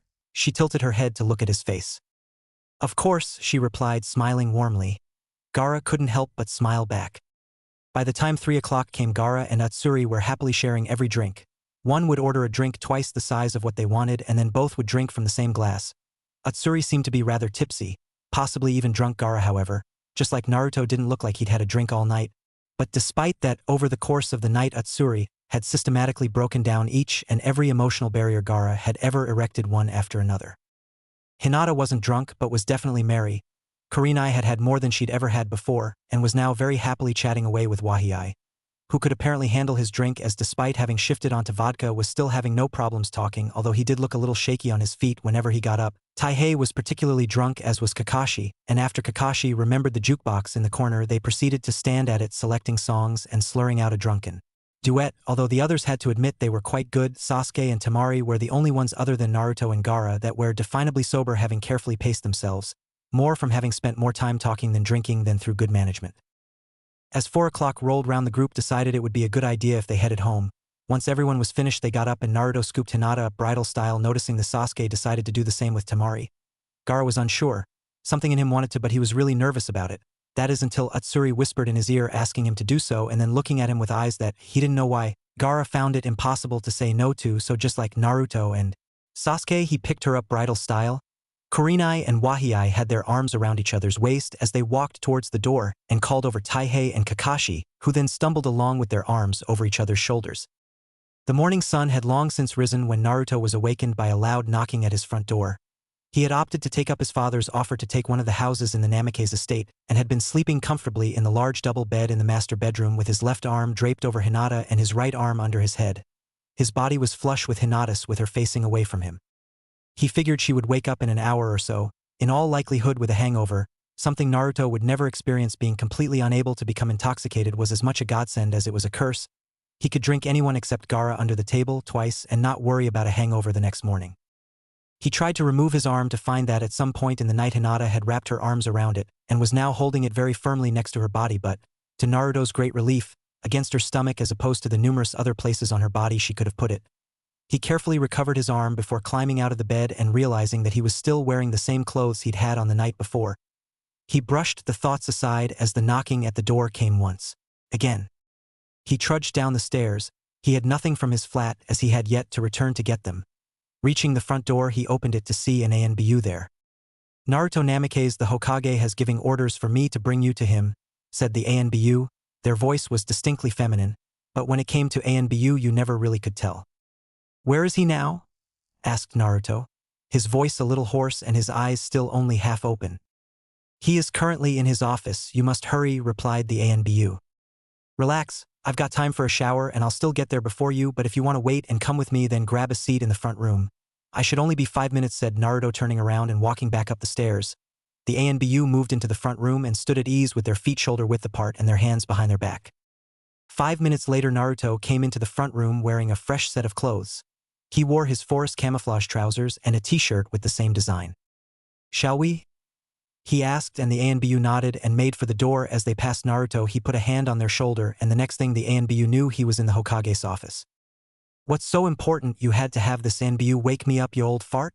Naruto said. The ANBU was about to spin round and have a go at Naruto for disrespecting the Hokage till they heard the Hokage start laughing.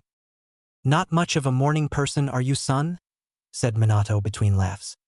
Normally yes, today no. What time is it anyway? There isn't a clock in that damn house. It's 11 in the morning. Great, I've had the sum total of about 5.5 hours sleep, so what's up? His tone switching from a semi-sarcastic to a serious tone. The Raikage has been assassinated, and whilst it's not our policy to get involved with the politics of other shinobi villages this time, it could be as the new Raikage is trying to start a war with us. However, a number of their council have managed to dissuade him slightly. They have asked that we send a warrior no older than 15 to fight one of their own, and since you are the strongest fighter in Konoha and my son, we believe it would be in our best interests to send you. You will be accompanied by one other of your choice. Any problems? Explained Minato. Naruto released the hold he'd had on the stunned ANBU. Well, this should be boring as sin. I think my choice will be pretty obvious. I'll take Gaara with me. After all, they think I'm the Furball's Jinchuriki still, and they know Gaara has Shikaka within him, so if they find out Konoha has 2 Jinchuriki in its ranks, I'm quite sure they won't want to fight, and you know me, I'm not going to let this be a one-on-one fight. That'll be too easy to stop a war. You have to show them just how outmatched they are, said Naruto. Okay then, meet Erosenin at the front gate in 4 hours. He'll guide you to Kumo, said Minato, and then Naruto just disappeared. He's your son? Asked the ANBU a little baffled. Yup, said Minato. That explains why he wasn't bothered about keeping you waiting, said the ANBU before saluting and disappearing in a puff of smoke. For hours later Naruto, Gaara, Sasuke, Hinata and Atsuri stood at the main gate of Konoha. Naruto and Hinata held each other tightly before separating slightly. They locked eyes before kissing passionately. Naruto then turned to Sasuke. Look after her for me. I'm counting on you, he said. I won't let you down, Sasuke replied. While this was going on, Gaara and Atsuri were also embracing. When they pulled apart, Atsuri first looked into Gaara's eyes, then looked away from Gaara and the other group and bit lightly on her lower lip, seemingly trying to make a decision about something. Then, without warning, she turned back to Gaara and kissed him on the lips and then ran off, leaving Gaara speechless and confused. Naruto had watched what happened and came over with Hinata. She's worried that you're leaving and you won't make it back. I think she feels if she doesn't say goodbye then it'll make it easier. As far as I know, she's never had anyone to care for outside her brothers before now, and it seems she already feels a strong connection to you, he explained. Very well then, I shall just have to make sure I come back completely unharmed to her and prove to her that her worries were unfounded, replied Gaara. Naruto turned to Hinata and nodded. She took off in the direction that Atsuri had gone in, with Sasuke hot on her heels when he saw that she'd taken off. Ready? Asked Jiraiya. Getting a nod from both boys, he turned and headed out the gates. It's okay, listen, Gaara is the only person in this entire village that can go toe-to-toe with Naruto for longer than a few seconds. You saw him slaughter those missing ninja and mercs like they were nothing. He couldn't beat Gaara that easily, and do you really think Naruto will let anything happen to him? He thinks of both Sasuke and Gaara as brothers. They shared similar experiences as him, and something tells me even the entire of Kumo couldn't match Naruto. Never mind Gaara as well, Hinata said. It had taken her nearly half an hour to finally catch up to Atsuri, and now she was sitting on bench holding the hand and rubbing the back of the heavily crying girl. Atsuri couldn't bring herself to think. It was so painful to think of Gaara going off on a mission with the possibility that he may not come back, even with Naruto there to look after him. 3 days later, Naruto, Gaara and Jiraiya stood around 2 miles from Kumo. They looked up the mountain at the constantly thundering clouds and the village up on the mountain. Well boys, here's where I part ways. I'll see you back here tomorrow evening and we'll begin our trip back to Konoha, said Jiraiya before waving to them and walking off. See ya, Erosenin, said Naruto and laughed when the Sannin cringed at his words. Then he and Gaara began the walk to the gates of Kumo. Half an hour later they arrived at the gates of Kumo. They weren't as big or as daunting as Konoha's. In fact, in comparison, they were rather dull. They saw a girl standing just inside. She wore a Kumo forehead protector to hold back her long blonde hair that went to halfway down her back. Each cheek had two whisker-like marks. Like Naruto, she had blue eyes, but hers were a darker blue, more akin to the ocean's blue than Naruto's sky blue. She wore black ANBU-style pants and loose-fitting gray shirt and gray ninja sandals. "So these are the two weaklings Konoha sends. You aren't going to last long," said the girl cockily. Naruto just smiled. "Tell Hekage that Akihito is gone," said Naruto, still smiling. However, the look on the girl's face quickly changed to one of shock before she tried to cover it up. "I have no idea who Hekage or Akihito are or what you're talking about," she said, looking away. "You cannot lie to us. I still hold Shikaku and he has absorbed Kyuubi," said Gaara monotonously. Again the girl was shocked. For the first time in her life she had met others like herself, and apparently they were highly trusted in Konoha for both to be sent with no one else as an escort. "I'm guessing your treatment here has been no better than our own, and the idea of sending you to greet us would be their idea of showing disdain. I'd advise against you fighting. You don't stand any more of a chance than Gaara here," said Naruto. "Why did Konoha send you? Are they not scared you would just run away?" she asked, still not quite sure. "Why would they be? My dad trusted me with this mission for a reason. I'm the strongest shinobi in Konoha. I could lay waste to it. But instead I fight to protect it and those within it that I care for," explained Naruto. "What do you mean, your dad?" asked the girl. "The fourth Hokage, of course. What's your name?" asked Naruto. "It's Yujito Ni. Now come on. I got to take you to the Raikage," said the girl, and with that she started walking off. As they were walking, Naruto noticed all the villagers glaring at Yujito and was none too pleased about. He decided to do something about it. He stopped. "I suggest you stop glaring at her and go about your business before I put you all in the hospital," he said loud enough for everyone around to hear. When he finished speaking, 3 NBU appeared around him. "It would be advisable for you to not threaten our citizens for their reactions to the demon," said one of the ANBU. Instantly he fell down. The other two looked at Naruto and saw his eyes, Fuengan blaring and filled with hatred. He let out a burst of chakra stronger than either of the ANBU had ever felt. "I would advise you take him to the hospital soon or he won't live, and inform your citizens that I will not stand for any Jinchuriki being referred to as the being they keep them safe from, and that includes my comrade here. He is also a Jinchuriki and could quite easily lay waste to both of you," replied Naruto. His voice filled with malice and contempt. The ANBU swiftly followed his instructions, and the crowd that had gathered, hoping to at least see a fight and maybe find reason to have the demon killed, swiftly dispersed and took his words to heart. None would ever look at the girl the same way again, and many would switch to being advocates for her protection from that day. They carried on with no more glares directed at Yujito. The news of what Naruto had done and said spreading like wildfire through the village. They arrived at the large metallic structure in the center of the village with the kanji for cloud in middle 3/4 of the way up. As they entered the Raikage's office, Naruto noticed it was a little strange, seemingly designed like the clouds above. The window at the end of the room curved, and from the edges of the window it seemed to be continuous rounded alcoves. The desk was a simple rectangle made of a dark wood. The Raikage sitting behind it in a high-backed red leather armchair. They approached and Naruto stepped forward. "Get rid of the ANBU before I leave them unconscious. They can wait outside the room," he said monotonously. The Raikage looked up from his paperwork and glared at him. "Who are you?" he said. "I'm the shinobi Konoha sent for this little test," said Naruto. "Oh really, and what's your name and rank?" the Raikage asked. "My name is Naruto Namikaze, son of the 4th Hokage of Konoha. My rank, by special order of the Fire Daimyo, is Jokyu Jonin. I am answerable to only my father and the daimyo himself," replied Naruto. The Raikage raised a thin eyebrow at this. He was a young man, no more than 25 years old, long black hair and a relatively slim frame. His curved face was clean-shaven, and his onyx black eyes showed a calculating mind and a ruthlessness that showed he would use anyone or do anything to get what he wanted. "I heard what you did in our streets. What makes you think you have the right to do that to our citizens?" said the Raikage calmly. "That right is mine by proxy of being a former Jinchuriki myself. I say former because I have fully absorbed the power and memories, whilst remaining the dominant personality, of the Kyuubi no Yoko that was once sealed within me.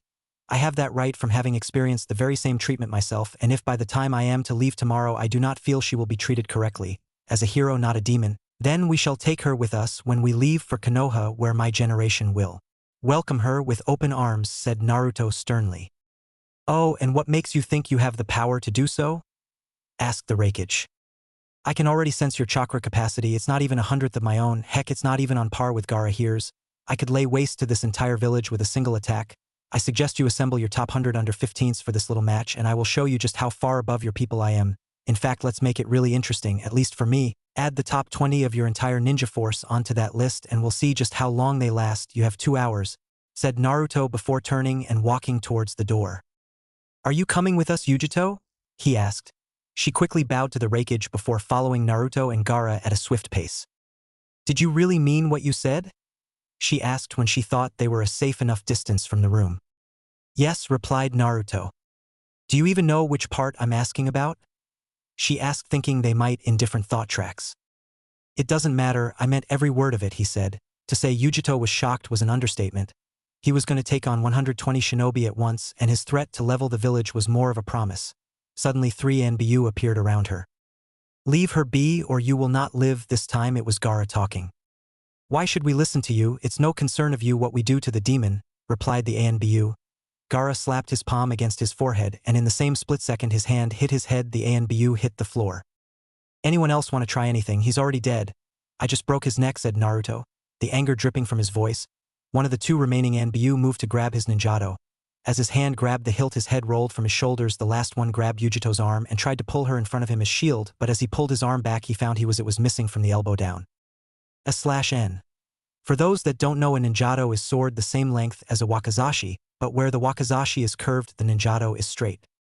You are worse than scum, trying to use a comrade to protect yourself. I will spare you nothing, said Naruto as he looked directly into the ANBU's eyes. A moment later the ANBU hit the floor. The way the blood was pooling from his arm rather than spurting showed he was dead. What did you do to him? Asked Yujito, a little scared. I'll explain on the way.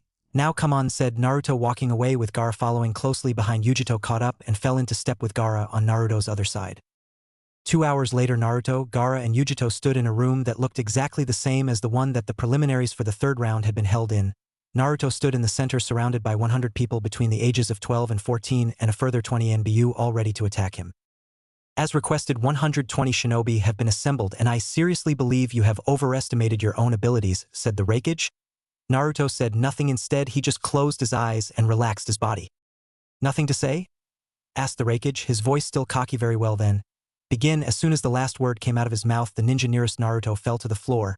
The next wave behind him went to move and hit the floor. Again and again, wave after wave of shinobi fell.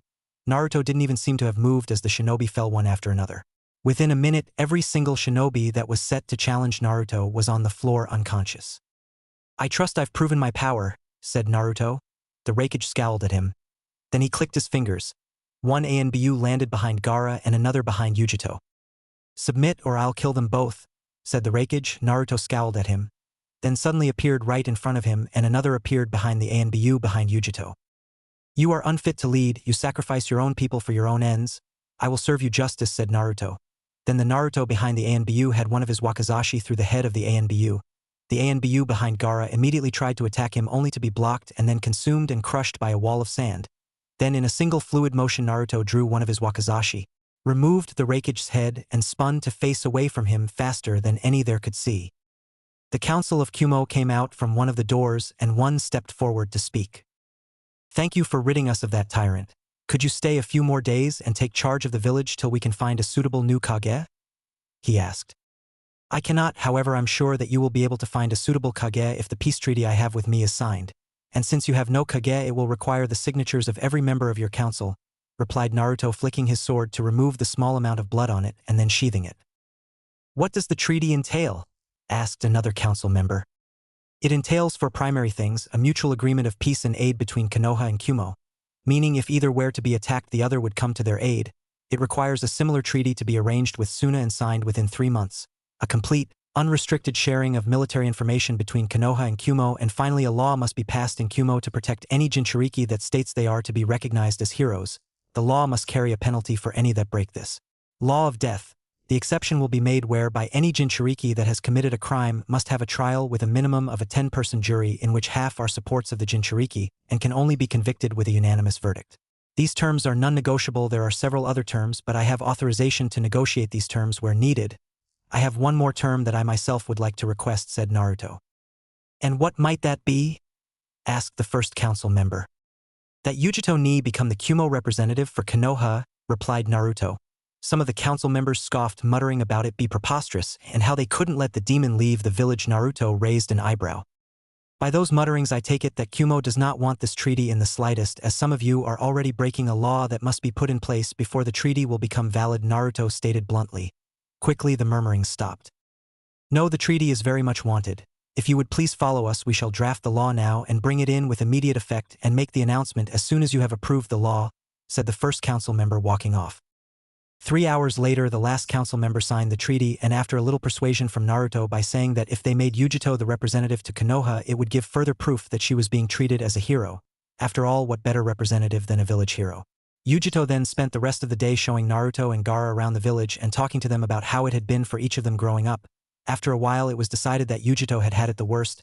She had had much of the same treatment as Naruto until she hit 10. She was a year older than Naruto and Gaara, and at 10 she started to mature, and at that point the men realized she could be used as more than just a punch bag. The women, not seeing her as human, didn't care, so from the age of 10 she was raped almost daily along with the beatings, sometimes being raped by as many as 40 men 4 and 5 times each. But she was thankful to Konoha and most of all Naruto, because since she was the representative, if anything happened now she could inform Konoha on her next visit and Kumo would have hell to pay, and since the entire village had been told, she was certain her troubles were over.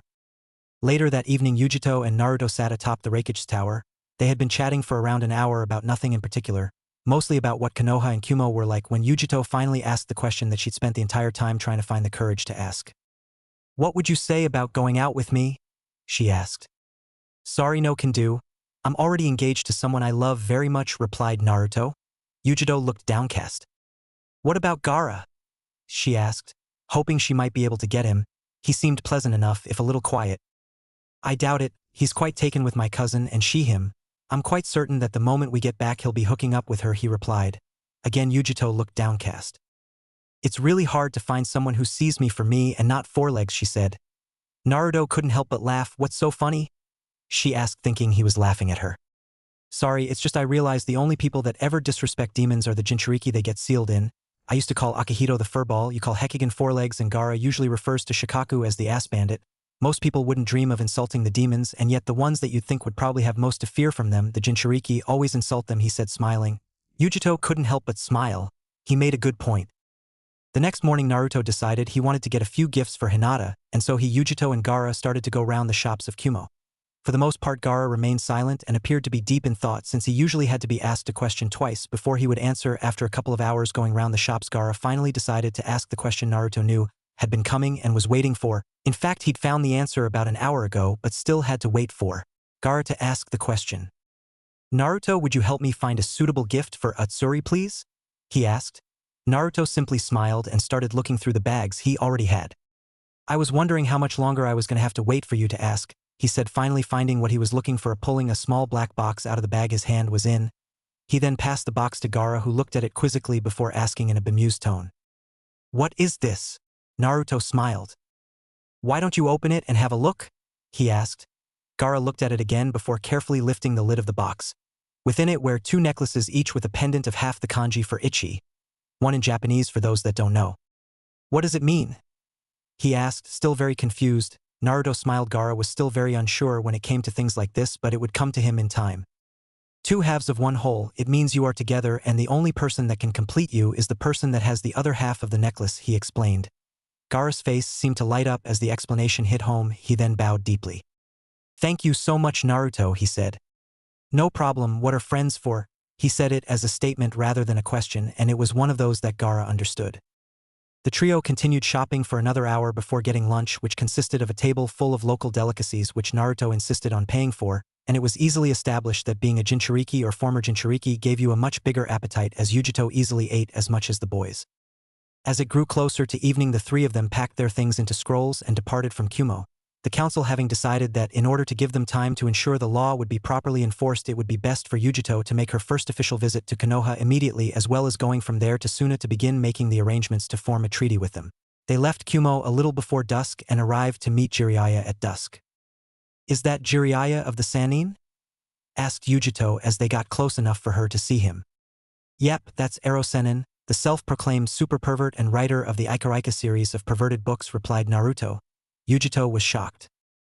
"You would insult a member of the Sannin. What kind of guy are you?" she said harshly. The guy's like a grandfather to me and he trained my dad and like I said he's a self-proclaimed super pervert. Ask him if he's a pervert and see his reaction for yourself, replied Naruto.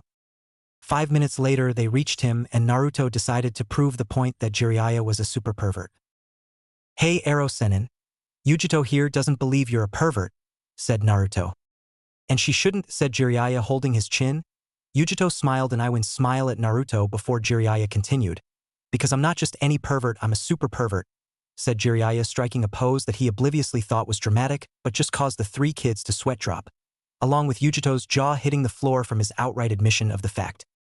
Told you so, said Naruto before walking past Jiraiya followed by a grumbling Yujito and Gaara, with a slight smile on his face at the other two's antics. As Gaara passed him, a wind blew in front of Jiraiya, bringing a tumbleweed along with it.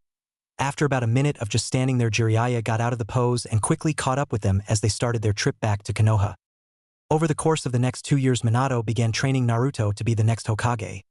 Yujito spent much of her time traveling between Konoha, Suna and Kumo, and over time developed a relationship with Taihei. Both also made it to Jonin. Wahei and Kurenai eventually got together after Asuma's final mistake and settled in together a couple of months ago. Wahei also moved up the ranks and is now a special Jonin. Naruto now lives in one of the houses in the Namikaze compound with Hinata, who advanced to Elite Jonin, Taihei and Kankuro.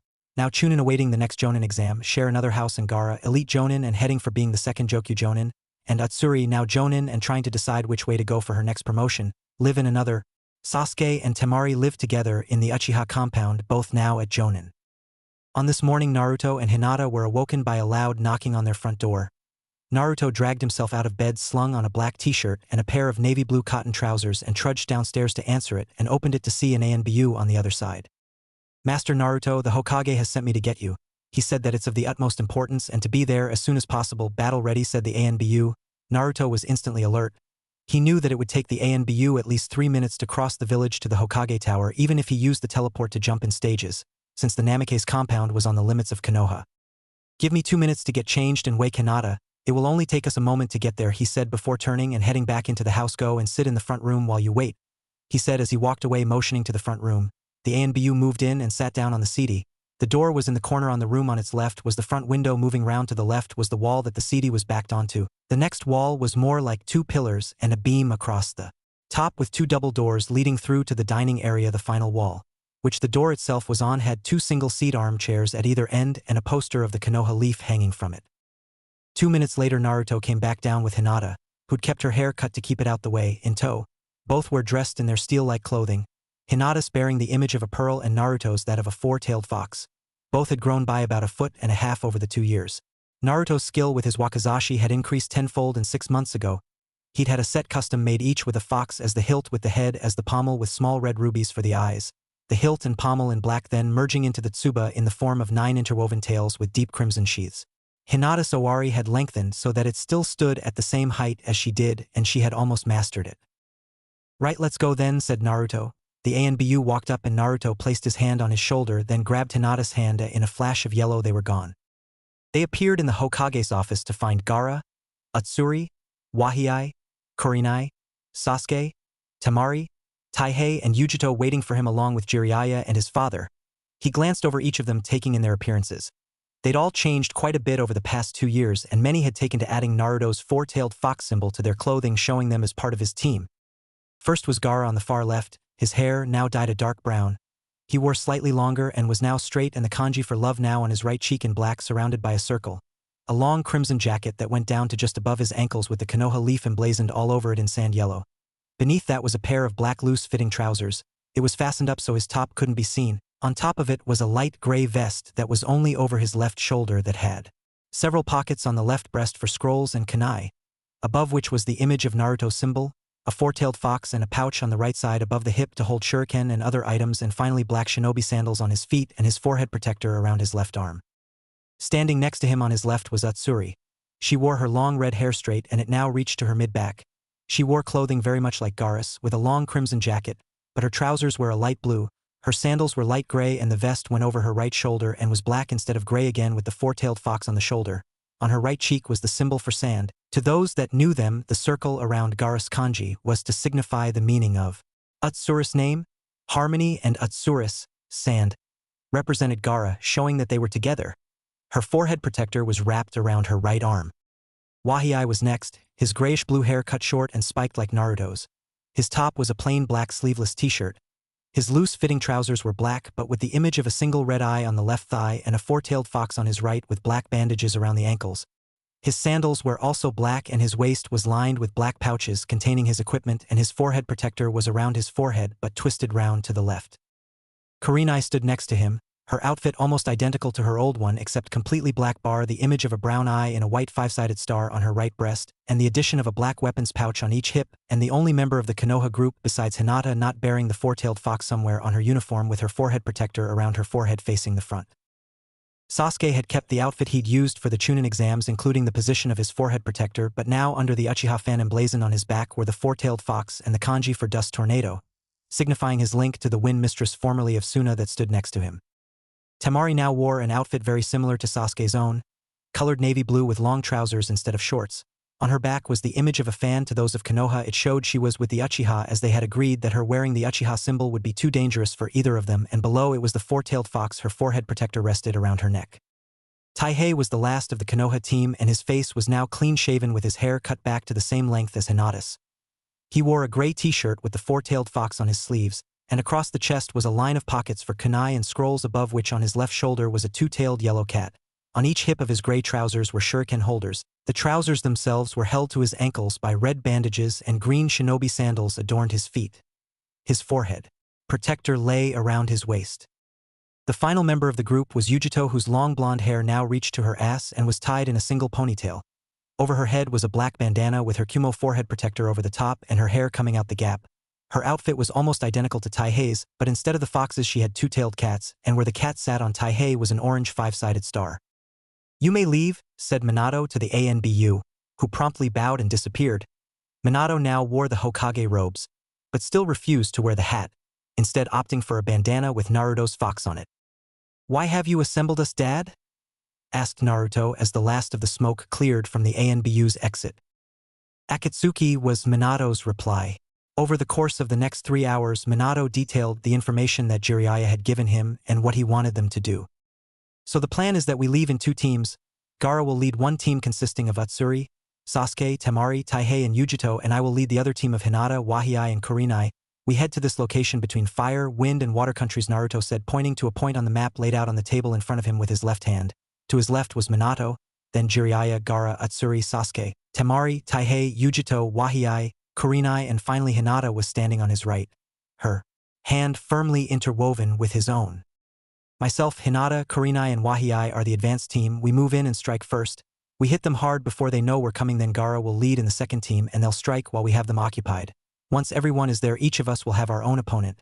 Sasuke will obviously take on Itachi since it's only fitting he deal with his brother for what he did. Gaara will take on Sasori as his sand will make it difficult for Sasori's puppets. Hinata will take on Konan as her skill with water jutsu will negate most of Konan's skills. We know Kisame has one of if not the largest chakra reserve in the group and is a water user, so Yujito will be most suited to combating his skills. Kurenai is to target Deidara. He'll need to be kept in close combat to minimize his chances with his explosives, and our information suggests he's quite weak against Genjutsu, which leaves the 4 potentially most dangerous members. First are Kakuzu and his partner Haiden, both potentially immortal. The aim with Kakuzu will be to take out each of his hearts as quickly as possible, and then finally wear out the remaining ones since, in order to keep himself going, the hearts are overused, giving them a combat life of no more than 5 hours. Best suited for this task is Wahii, since the Fuengen will help keep him safe and make it easier to take out the individual hearts. Haiden is completely immortal, but he can only control his body as long as his head is attached to it. He's skilled in close combat but is weak in ranged combat, so the best opponent for him is Temari, since her wind can keep her at a distance and therefore safe. Then there's Zetsu, one of the most unique members of Akatsuki. We believe his weakness may be fire, and since, after Sasuke, Taihei is the best fire user we have, he'll take on Zetsu, said Naruto. Utsuri was confused. Why was she going if she wasn't going to do anything? "Neru, why am I going if I'm not doing anything?" she asked, using the pet name she had for her cousin.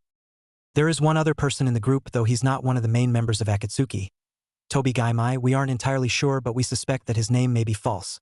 All we really know about him at the minute is that his left eye has the Sharingan."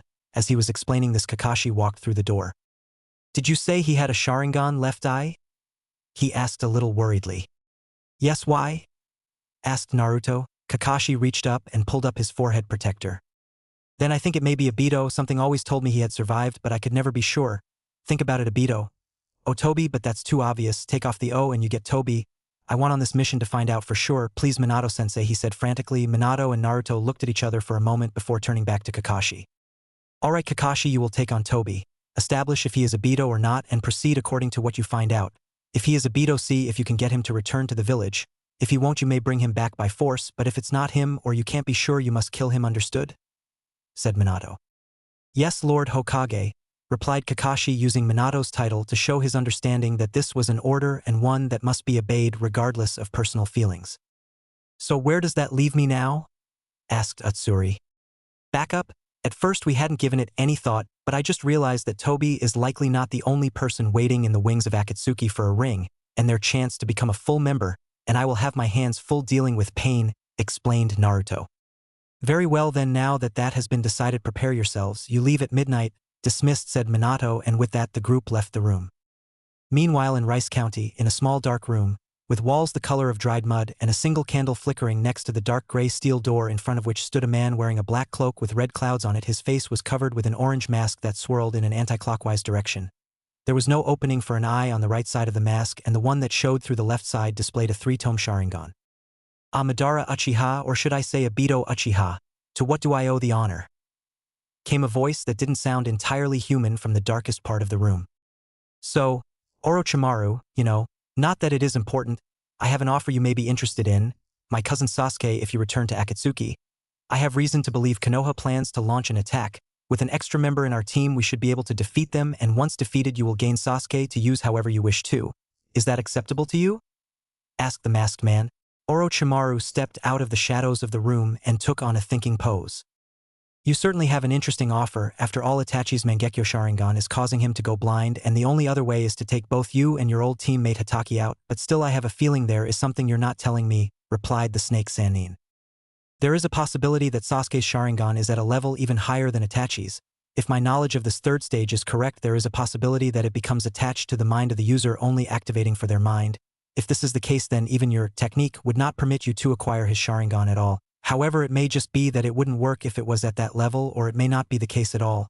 At the end of the day, the choice is yours, said the Uchiha. At least one of you has the brains to be honest with me.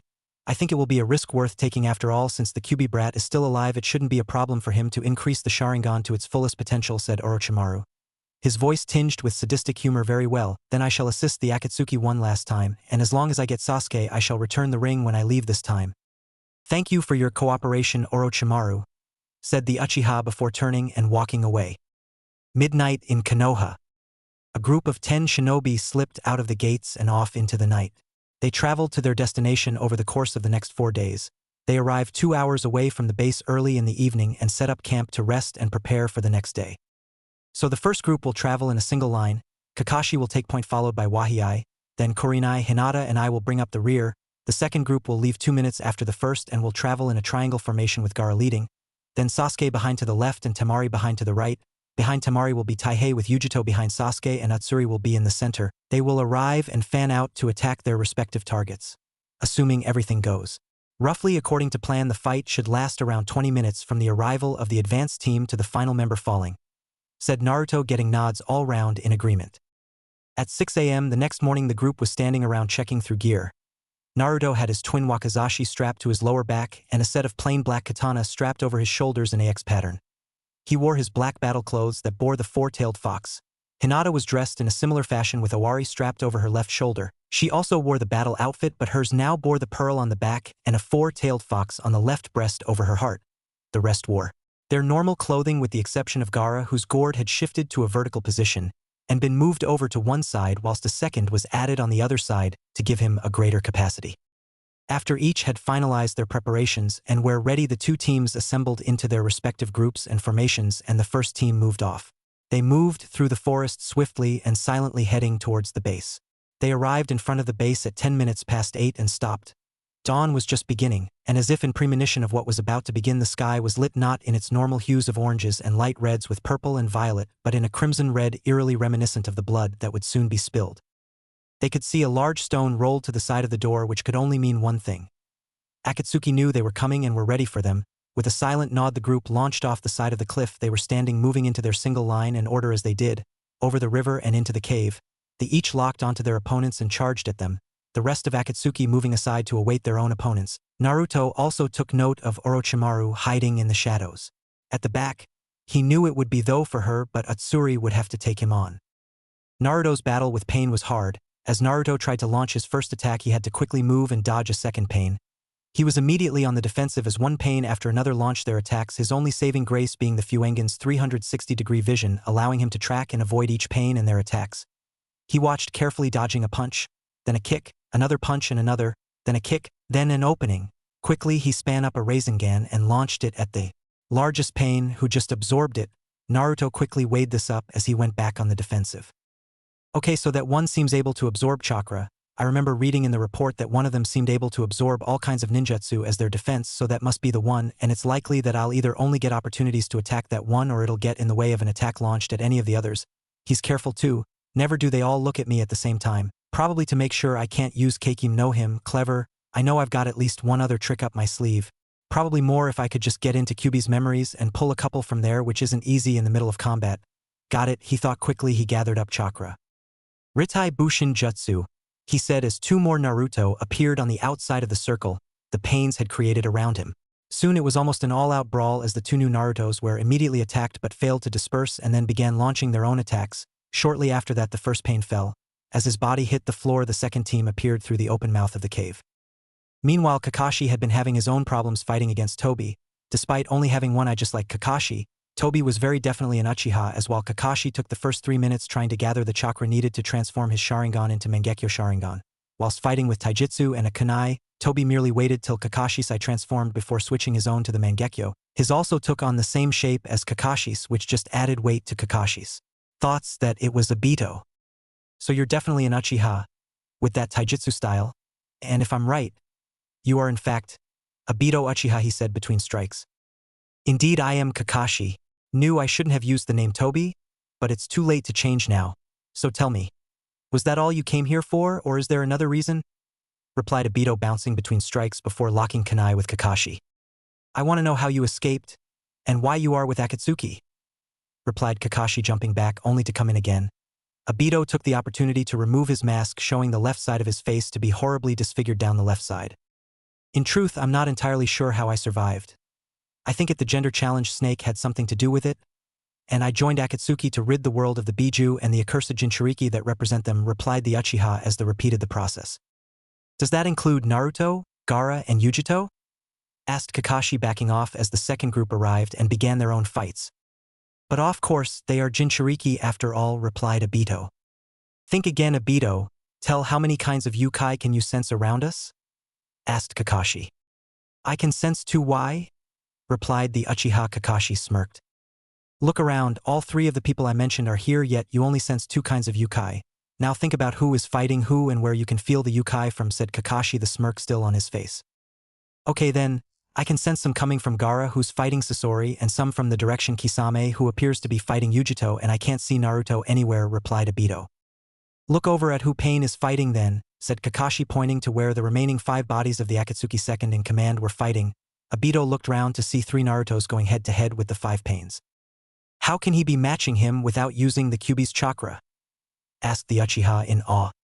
Because Kyuubi no longer exists, one of Orochimaru's goons nearly killed Hinata, and so Naruto laid waste to them by merging with the Kyuubi but remaining the dominant personality. Oh, and a couple more things. Minato-sensei has ordered you to return to Konoha, without harming his son, Naruto, replied Kakashi. Minato-sensei is alive? What about Rin? Asked Obito, all thoughts of the fight now gone. Yes, he's alive and has retaken his place as the 4th Hokage. Rin's whereabouts are unknown. Between your death and that of Minato-sensei, she couldn't take it. She resigned as a ninja and left the village.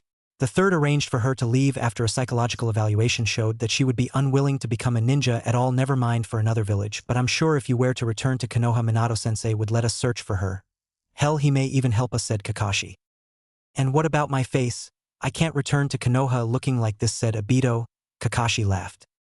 Ibiki Marino looks far worse than you, and whilst he thought it best he continued to look that bad to scare the prisoners. Since he's the head of interrogation, I'm sure Tsunade will be able to sort you out without a problem, said Kakashi. Obito seemed to become very thoughtful.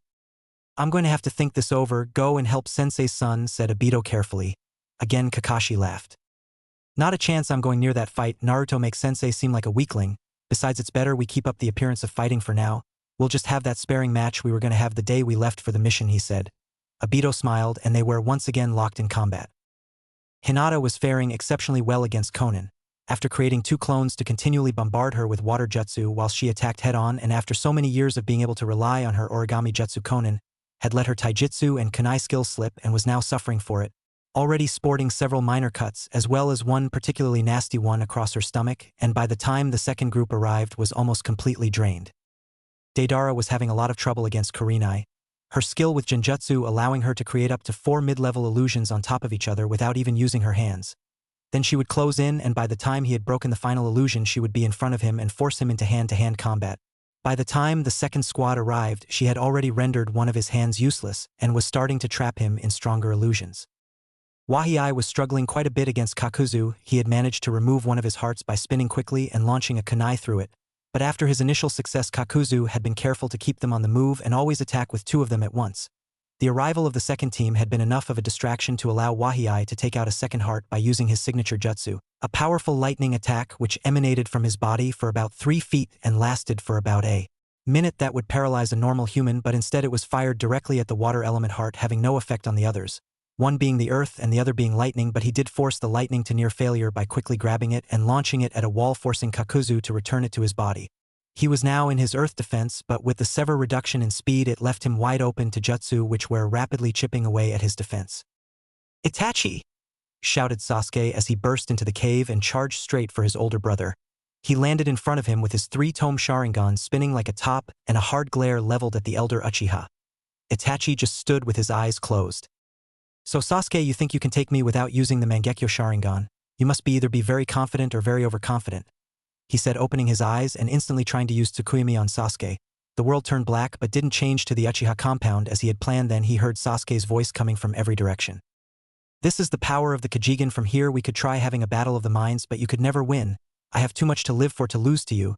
Either you can return to Konoha with me quietly and face trial and punishment for the slaughter of our clan, or you can try to fight and I'll drag you back by the feet unconscious so you can face trial, and you won't escape. We can have a 24-hour-a-day, 7-day-a-week guard with either Mangekyo Sharingan or Fuengan, and with the little chakra you'd have it would be useless to try anything, or if you really want we can fight fair and square in hand-to-hand combat and I'll beat you ass into submission.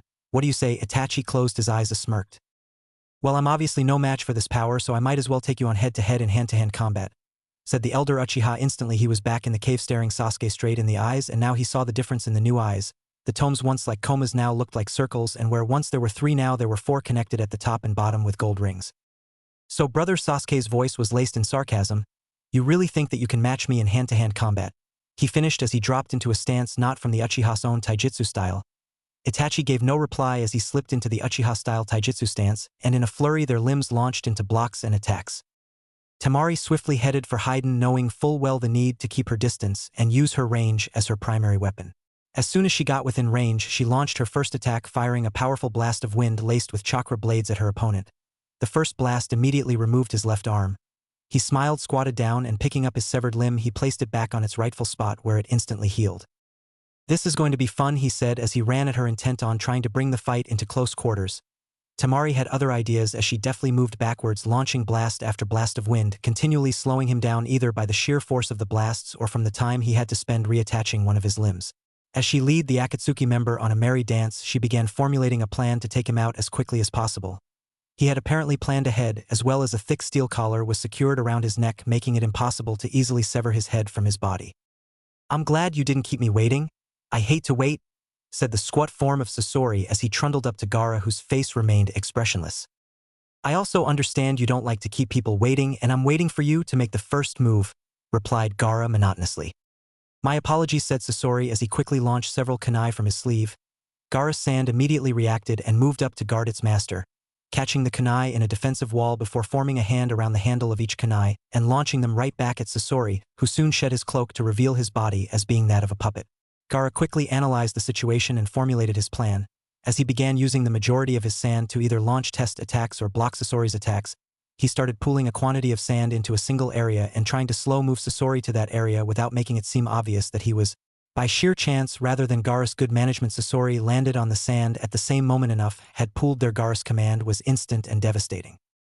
Sand coffin, he said, and in an instant the entire pool of sand beneath Sasori engulfed him and crushed him. With no time for escape and his external and internal bodies unable to withstand the immense pressure, the sand put them under. The puppets gave way and the tube containing his heart was crushed, ending his life instantly. In the same length of time, Naruto had managed to remove another of the bodies of Pain, leaving him fighting against 4 opponents. One of his clones had been killed, leaving it as 4 against 2, but 2 of Pain's bodies were quickly tiring and would not last much longer. As 2 of Pain's bodies launched another attack, now unable to distinguish between the original and the clone, they attacked the clone, and the original removed another body from the equation. Kisame stood facing Yujito, a smile plastered across his fish-like face as he looked her up and down before giving off a light chuckle. Normally I'd be upset if I was given a woman to fight, but you're a different story, Jinchuriki of the Nibi, he said. Glad to see you're only underestimating me because of my sex and at least taking into account Hekugen still. That's going to be your downfall, fish face, said Yujito, grinning. A grin which widened when Kisame's disappeared, and he growled before charging at her, Samahata raised and ready to swing. As he brought it down, he smirked, thinking he had got her full on until the oversized and blunt sword sliced clean through her. An illusion? He pondered aloud before hearing giggling behind him. He quickly swung round to see Yujito standing where he had been, the back of her hand covering her mouth as she giggled. Nope, an after image. To me, someone as big and slow as you might as well be moving in slow motion, she said before disappearing.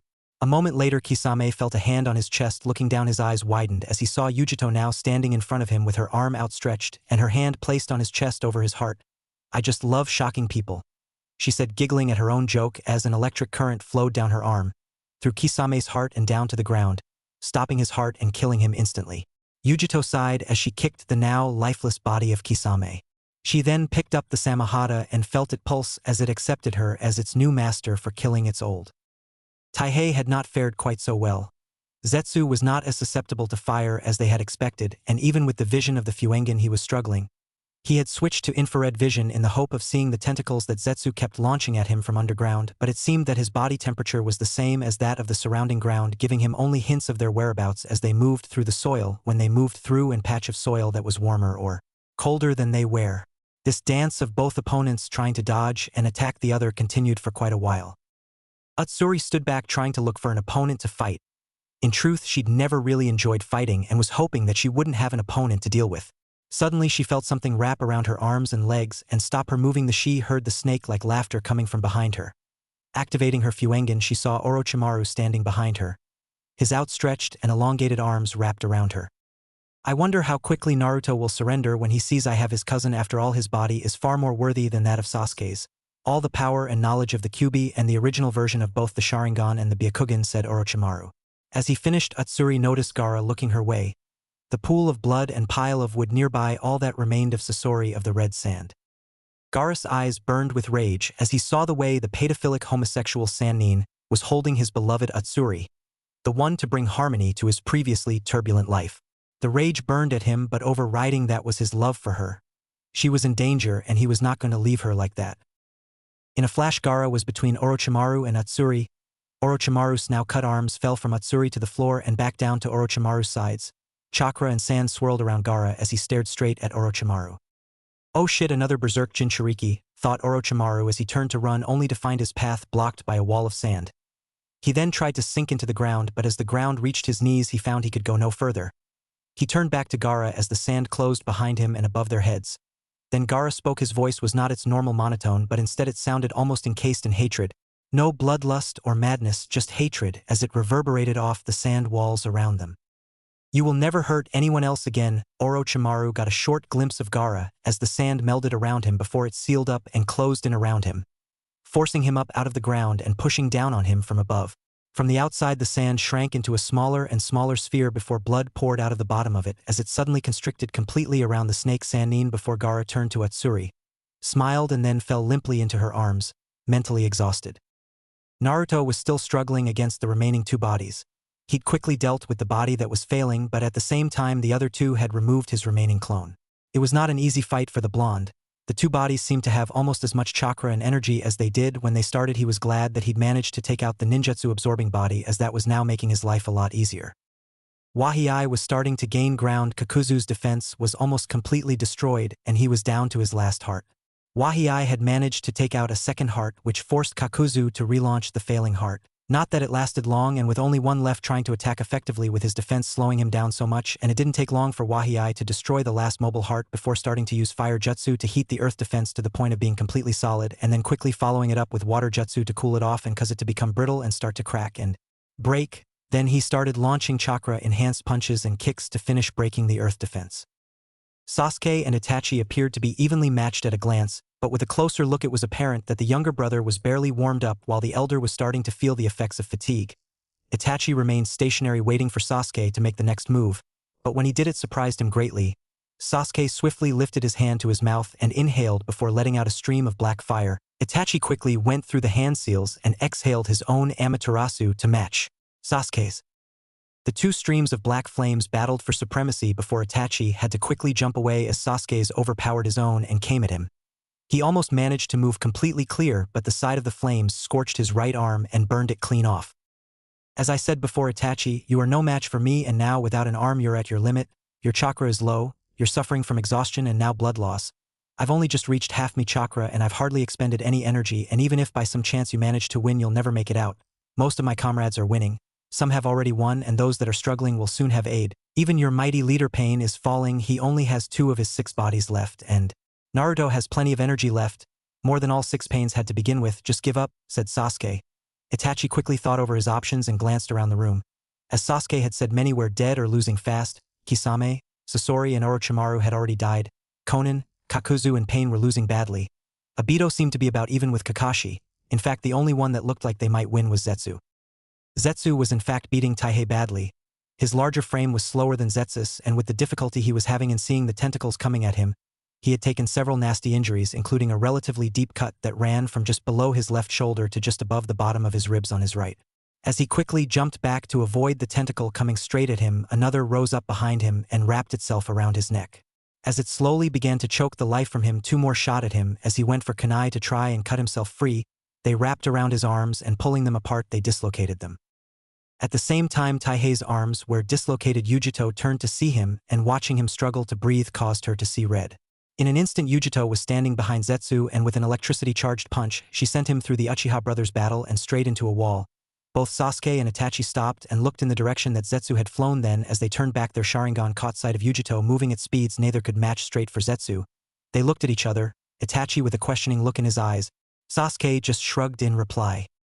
When Yujito landed in front of Zetsu's stunned form a split second later, she started pounding away at it with electrified fists, each hitting leaving him temporarily paralyzed, but the next landing before it could wear off. After a minute it hardly looked like any damage had been done to Zetsu, so Yujito trebled the speed and current in her strikes, and within the next minute all that was left of Zetsu was a charred corpse with a hole in the center where she had punched through him. Taihei had recovered and moved round the Uchihas to kneeling form of Yujito. When she heard him approach she looked round and smiled warmly to him. As he knelt down beside her she spoke. I'm glad you're okay. When I thought I was going to lose you I just lost it. Her voice was hoarse but gentle nonetheless. You'll never lose me, he replied, kissing her forehead. She then turned round and helped him put his shoulders back in their sockets before looking him in the eyes, sighing and then leaning on his chest and passing out. Taihei just scooped her up bridal style and carried her across to where Utsuri was sitting cradling Gaara. Tamari had finally managed to start bringing her plan into effect. She blasted Haiden's right arm with a double blast of wind. The first, bladed, cut his arm clean off, and the second sent the arm 5 meters behind him. Then as he turned to go and collect it she sent another 2 blasts to the same spot, which was now filled with his left arm. As he turned to glare at her she adjusted her aim, and when he again headed for his arms she cut off both his legs and sent them to join the arms. The wind also held him of the ground for about a second after his leg's hand departed his company before he fell to the floor. As he tried to roll to his limbs without much success, Tamari walked up holding her now closed fan in her right hand. As he rolled onto his back he saw her standing over the top of him. What do you want now, bitch? It's not like you can kill me, he said, glaring at her. Tamari smirked an amused look on her face as she examined the helpless Haiden laying below her. Oh, I think there may be actually, she said, raising her closed fan above her head before grabbing it with her left hand as well. As soon as he saw her raise her left arm to the fan, Haiden's eyes widened in horror. In a single swift motion Tamari brought the club-like closed fan down on top of the helpless man's head, leaving a red and gray mess where his head had once been. Not satisfied with leaving it at that, Tamari once again lifted her fan up, this time opening it and sending the largest blast of wind yet at what remained of the head, aimed right at the opening of the cave. The wind lifted up the pieces and took them out of the cave where the wind outside took and scattered them, with the help of some birds and animals across the globe. Itachi had not yet stated his decision, although watching Zetsu fly past with Yujito in hot pursuit had certainly helped sway his decision. More so after he looked around to see that Zetsu was also dead and Kakuzu was down to his last heart. He could also see that one of Pain's bodies was fast failing and Konan wasn't going to dry quick enough to survive Hinata's onslaught, particularly with her two clones using more and more water jutsu.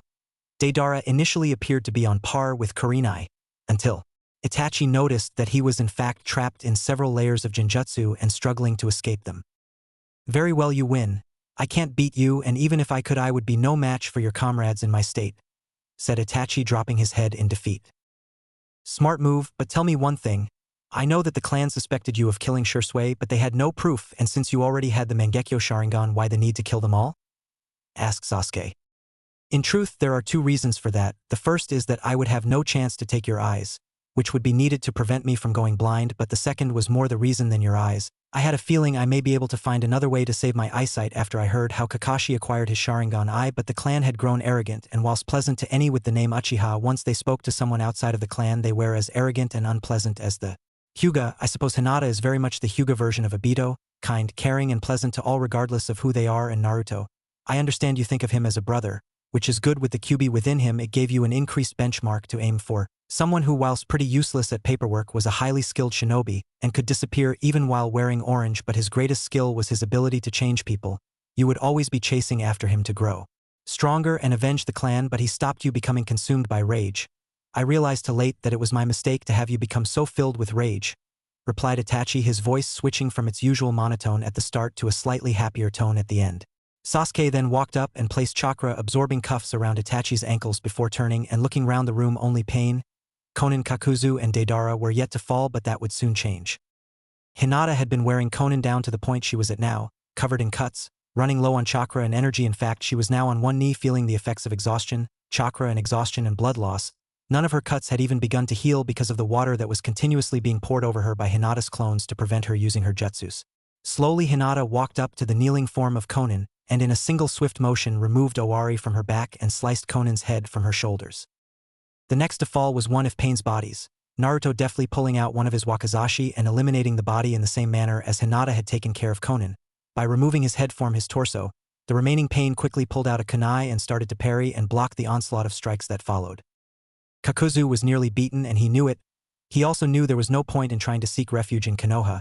The fact that almost the entire team was comprised of Konoha forces told him that even if they let him live, they would hand him over to his home village so that they could punish him and collect the extra bounty for capturing him alive. He decided to go down fighting. If they wanted the bounty on his head, they were going to have to work for it. He launched himself at Wahiai, quickly pulling out a kunai. He sliced for Wahiai's throat, only to watch as the blade passed straight through and the image dispelled. He quickly spun to look for his opponent, only to feel a blade pierce his remaining heart as he completed the turn. Kakuzu dropped the kunai and raised his hands to the blade in his chest as he sank to his knees. As his knees hit the floor, he finished pulling the blade from his chest and dropped it to the floor. His body felt weak. His vision started to cloud as he felt his life slipping away from him. The little blood he had in his body started to pool on the floor beneath him before he collapsed onto his stomach.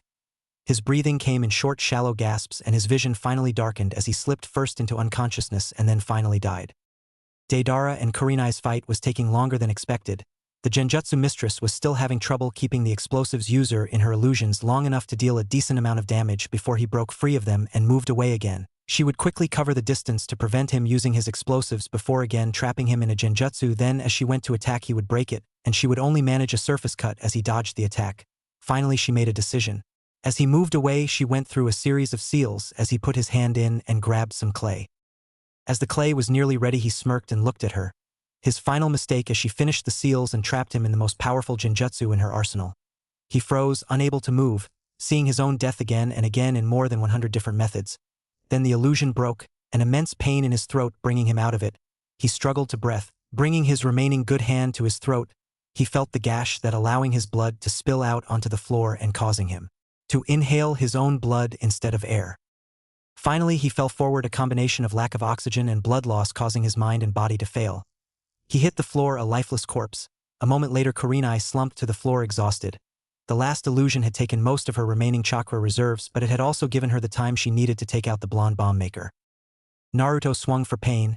His blade extended and held away from his arm. Pain brought up his kunai to block and looked his opponent directly in the eyes. His final mistake in a fight, he may have still had a chance of winning. As their eyes locked, Naruto used a Sharingan ability and paralyzed him as he quickly unsheathed his second wakizashi and brought it across Pain's neck, slicing straight through. Pain's eyes went wide and slowly his head rolled forwards and fell to the floor a moment later. No longer receiving signals from his brain, his body slumped down on top of his severed head. Naruto then backed away to where the rest of the group had gathered. Itachi stood next to Sasuke. His wound had been seared shut to prevent blood loss and infection. Utsuri was fine, having not really done anything. Hinata and Sasuke looked the least drained. He noticed that both Yujito and Gaara were unconscious, and as he thought back to the time when he had absorbed the Kyuubi, he realized that it was only his own immense stamina that stopped him from collapsing afterwards. Kurenai was barely conscious and Wahii was only slightly better off. Temari was drained but still capable of looking after herself to a lesser or greater extent. Well, Kakashi, it seems that they have beaten Akatsuki, and I think it would be wise for me to return to Konoha and we can look for Rin together, said Obito as he dropped out of his stance and put his kunai away. He then fully deactivated his Sharingan and walked over to Kakashi. As I knew they would, and I think you'll notice that the other two absorbed their prisoners during all this as well, replied Kakashi, repeating Obito's actions. Indeed I did, Kakashi. Now then, shall we join them, said Obito. It was a statement rather than a question. Both then walked over to the group and slumped down in front of them. Take it you're both exhausted then, said Naruto, receiving a nod from each in reply. For the next 3 hours the group just sat and rested, even Naruto, despite having more chakra left than any of the others had begun with. They sat and talked, learning more from Itachi about his reasons for killing the clan and from Obito about his reasons for not returning to Konoha after he escaped the rockslide that should have killed him. During this time Naruto also created several clones to go about and collect the heads from the remains of the Akatsuki members. Well then, shall we go? Asked Naruto, standing up and offering his hand to Hinata. Slowly the rest of the group roused and raised themselves from the floor and made their way out of the cave, across the river, and began to make their way back to Konoha. The trip to Konoha was long and arduous, taking nearly 2 weeks, not so much due to the physical exhaustion of the as more from the mental exhaustion. Many of the revelations from Itachi and Obito had answered questions but also raised many more in the minds of Sasuke and Kakashi. Sasuke had given a lot of thought to Itachi's reasons for killing the clan, as well as sparring him, and the more he thought about it, the more it seemed that Itachi now held regrets about killing the clan only in regards to the punishment that was to accompany it. But Sasuke was also giving thought to letting Ibiki loose on his elder sibling, which would certainly get the truth, despite the mental damage that it may do to let the sadist known as the head of interrogation demonstrate some of the finer points of his work for Itachi. Kakashi had his own dilemmas to deal with. Obito's survival seemed to come at the price of his mind stability. He now seemed to be split into essentially 3 parts. The first was that of a young boy, goofy, carefree, and always interested in being a good boy regardless of what that seemed to entail. He would select a person in the group at random when in this state and would do whatever they commanded, whether it was to squash a bug, jump off a cliff, or kill someone, as long as they praised him for doing it. This personality also seemed to forget almost everything from its last time as the surface personality and would start almost completely fresh with only certain pieces of information remaining. The second was far more serious and completely autonomous, but it also recalled everything from its previous time at the surface, which meant it wasn't going to make any attempts at escape. Although it was quite apparent, it was a somewhat darker personality, apparently taking from Obito's shinobi side, and where the carefree side was his natural want to do good, this was his shinobi side, suspecting everyone of being an enemy and willing to kill at a moment's notice to ensure his safety and whatever the mission he thought himself on was. The final side was the balance in the middle, what was left of the complete Obito, which had until recently, it seemed, retreated into his own mind to preserve itself, but with Kakashi's realization it had once again come to the forefront, but was now switching with the other 2 personalities at random intervals. Sometimes it was there for whole days, others it would be there for only a few minutes, if even at all. It was Kakashi's firm hope that Inoichi would be able to help Obito piece his tattered mind back together, and as soon as it was done they would be able to go and look for Rin.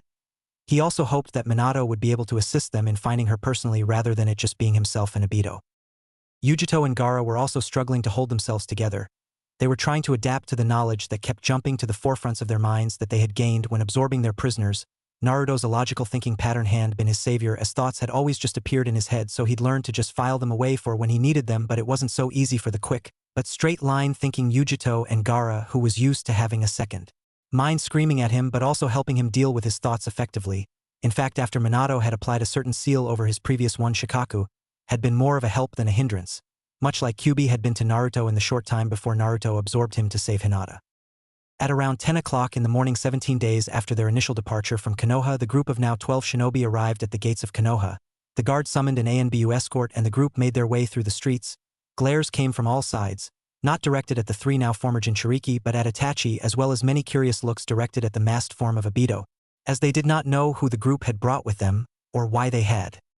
After a 20-minute walk through the streets, they finally arrived at the Hokage Tower and were swiftly ushered up the stairs and into the Hokage's office. Minato sat behind the desk with three shadow clones feverishly working away at a large pile of paperwork. Although after a quick glance at the out tray on his desk it was apparent that he was in fact in the last third of the work that had likely arrived on his desk an hour ago. Looking up, he noticed the large group in front of him. He stood up and moved round the desk before addressing the group. Well, now, it's quite apparent that the mission was a success with everyone returning alive. I also note that Itachi has been brought back alive for trial, and I'm guessing that you are in fact Obito, he said as he looked over the group.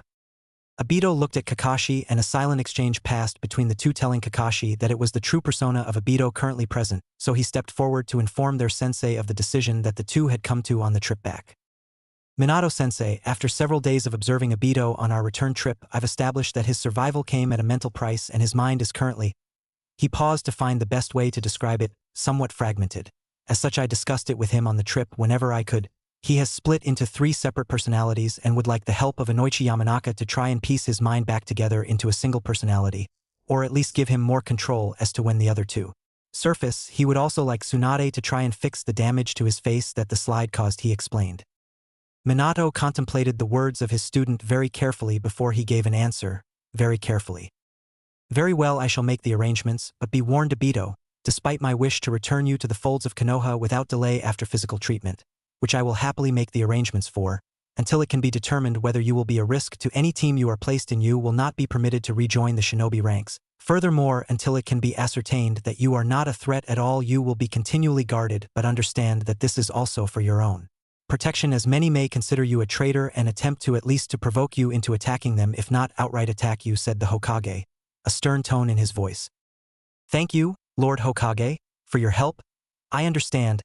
I will let Kakashi fill you and Inoichi in on the variations in the other personas, as I don't really know much beyond their existence. Until I feel that I can once again be a part of Konoha, I will not refer to you by the title I once did, said Obito. Minato nodded his understanding before turning to Naruto. So how many heads did you collect from them? He asked. All 5 of Pain's bodies, my kills, Konin, Hinata's kill, Kisame and Zetsu are Yujito's, Sasori is Gaara's. He also killed Orochimaru, but all that was left of him was a pool of blood.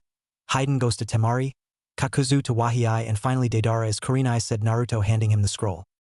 Good, good, now anything else I need to know? Asked the elder Namikaze. Actually yes, I want Ibiki to talk with Itachi.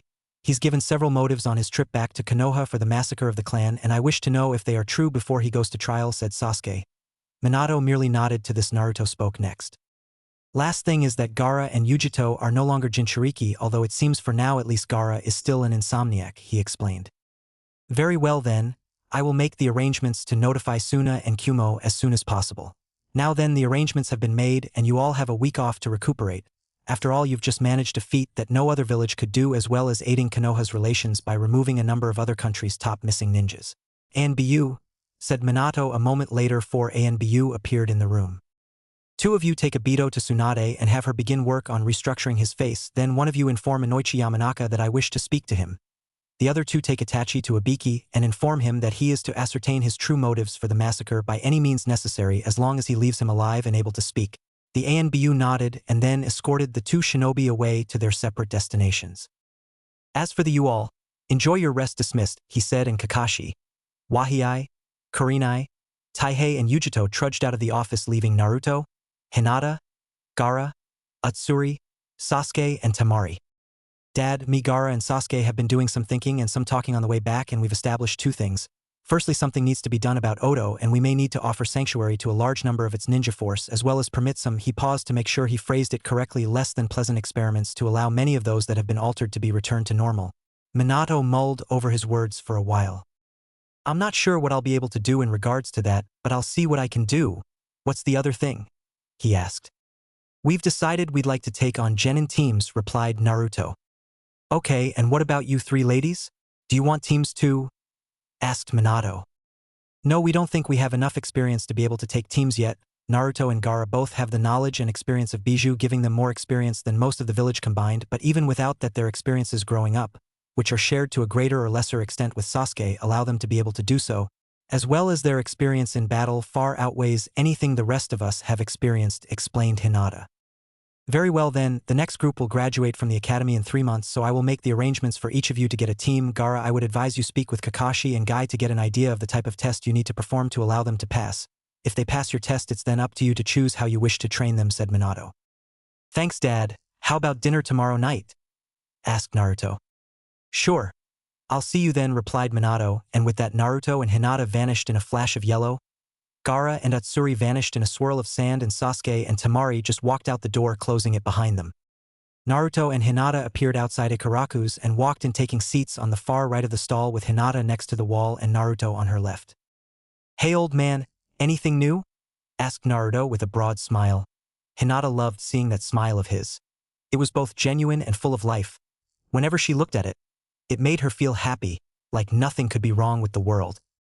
Ah, Naruto, so good to see you again. As a matter of fact, I came up with a new one a few days ago, but I've been waiting for you or your Akimichi friend to come for you to try it for me. The first bowl is on the house, and for you, Miss Hyuga? Said Tucci. I'll have a bowl of chicken with a side of Naruto, please, said Hinata. Both Naruto and Tucci smirked at the double meaning that could be taken from the order. Hinata looked at their smirks and very quickly put 2 and 2 together before blushing and ducking her head down. Tucci decided not to further embarrass the girl, thinking it best to leave that for her fiancé. Coming right up, he said, and then turned round and began to prepare the 2 dishes. Naruto then leaned over to Hinata, putting his mouth beside her ear so that she could feel his breath. She shivered slightly as she felt it. You know, you can have a side order of me any time you want. All you have to do is ask, said Naruto, his voice serious and in such a low whisper that Hinata could only just hear it above his breathing. Hinata's blush intensified between hearing his words and the feeling that his breathing was causing.